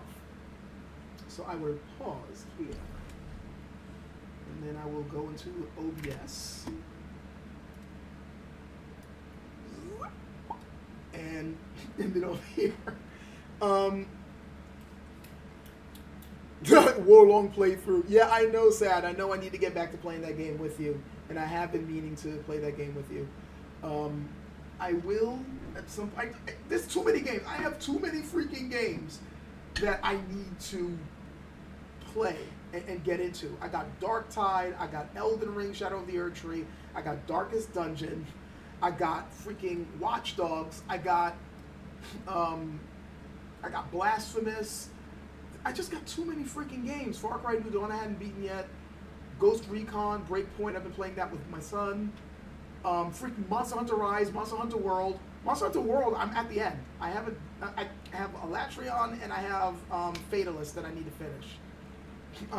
Of course I got Tekken 8. I'm still going through that because I really like Tekken 8. I got too many freaking games and too little time. Way too little time. And keep in mind, I got videos I need to put up. I got my work I need to do. I got projects I got going on. I just have too little time. You know? Granted, if I could stop, if I didn't have to work, these are one of the few times I'll say I kind of am jealous of YouTubers who are actually able to turn this into a career, because then I can focus on these things. But this is more of a hobby channel. I know I'm not a YouTuber. I know I'm not really cut out to be a mainstream YouTuber. So yeah, that's why I got to juggle all this stuff with my real life and my real job. But that being said, don't think I'm complaining about. I love the fact that you guys are here watching this stuff, and that the people that I do have that like my stuff are the people who truly like my stuff and like what I have to say and have to show. So I almost forgot. I did say that there were other things I wanted to show you guys, like as far as gift stuff goes, but I meant right at the end of my stream. Real quick. I already offered telling you guys go out and get free software and stuff like that. As far as sound, I wanted to give you guys like a few little tips on sound. You know what? I should probably just do a video about it, but I'll just have to say right now, there are things out. You can get really good audio on the cheap. You don't have to spend hundreds of dollars to get good earphones or good headphones. These, for instance, I paid just under $50 for, which, yeah, that's kind of a lot, but it's a lot better. Like, people are thinking, oh, if I want good audio, I have to spend at least $120. No, $50. This was $50. These are called, it's from a company called Samson. Like Samson, like the idiot from the Bible. And yes, he was an idiot. SAMSON. These are the SR850s. Fantastic sound for the price. Well, I shouldn't even say for the price. These sound better than certain higher priced ones that I've listened to. A really good balance with a slight elevation in bass, and they're partially open, so you get more of a wider sound stage. Like when you hear things from behind you and from the side of you, it really does sound like something from the side of you from behind you. There are times there's been ambient noise and I didn't realize it was a game, and I suddenly went like that. Like it's that good. $50. And some people are like, well, should you have an attached microphone? Most of the time when you buy a headset, either the mic's quality has been reduced or the ear quality has been reduced, or both. It's better to get a separate mic and a separate headset. You get better sound in the long run. Like, I know I have the mic kind of further from me, but you notice how good the sound sounds when I'm like right here? Separate condenser mic, USB condenser mic. This, by the way, cost me also $50. You don't have to spend that much. In fact, there's some really good mics that you can pick up for around $30. If you guys want, I can do a video on getting stuff on the cheap. Now, as far as if you're like me and you like in-ears, IEMs or in-ear monitors, oh my God, you can get yourself one really cheap for like $30, $20, $15. I just got my son a really good set of in-ears. They were $14, and they sound better than a lot of the crap that they expect you to spend $30, $40, $50 for. I am not kidding. I really do need to do a video on these. I've been planning to do it. The best ones I have, in fact, I got them on the desk. Okay, these used to be good. These are the CCA. It's from a company called CCA, and it's called the CRAs. I know, it's confusing. It's this dumb naming convention, but yeah, company CCA, and the name of these are CRAs. These were $12, and almost everybody that I've gotten these for, I bought a bunch of these as Christmas gifts a couple of years ago and bought them for friends of mine, and all of them have said it was the best pair of earplugs they ever got. I can't recommend these anymore though, because the company that made them stealthily changed the way they were made, and the sound quality sucks now. So now the CCA CRA Pluses, which I got for my son, they didn't change those, and those are still good. They cost a little bit more, like around $50, but they're still amazing. But if you're willing to spend a little bit more money, companies called KZ, and they're kind of controversial because some of the shenanigans they pulled in the past, but they do make some pretty good in-ears at a decent price. For around $30, you can pick up something called,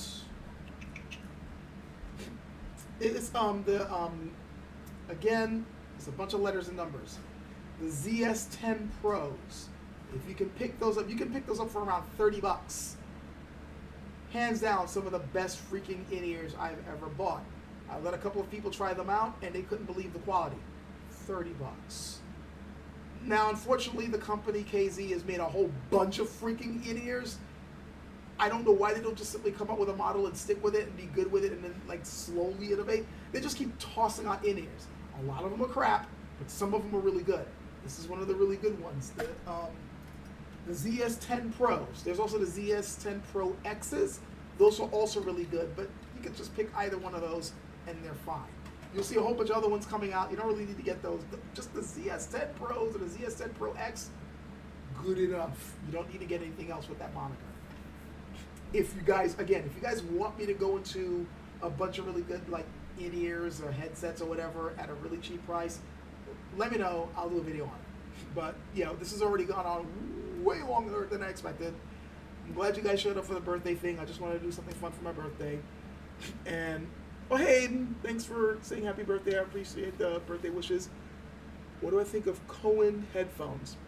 I couldn't say because I never tried them. I wouldn't mind trying them out if somebody had a set to let me try out, but I have not tried them out. Video and getting stuff on the cheap would be nice. I should just do a series of videos, like, because again, we're broke. We're all broke. Chances are, if you're watching this, you're broke. And it's part of the reason why I did the whole cooking on a budget series, which I need to get back to doing that. I got more curry recipes I need to give you guys. We are all struggling. We need ways to save every penny we have, and I want to give you guys as many tips as I possibly can to help you save your money and help and find ways of being able to live decently with as little money as possible. So, thank you for the well wishes, Dragon VBM. Thanks all the rest of you for coming on. And yeah, I will catch you guys later. Ben is an NPC confirmed. Spin-off cooking on a budget entitled Audio on a Budget? Maybe, but I wouldn't be able to make a whole lot of audio on a budget videos. So, but yeah, thank you guys very much for showing up. I really do appreciate it. And yeah, catch you guys later. Take care. Have a good night. Be Good safe. night. Have a good year. Yeah, you need to get to bed. It's almost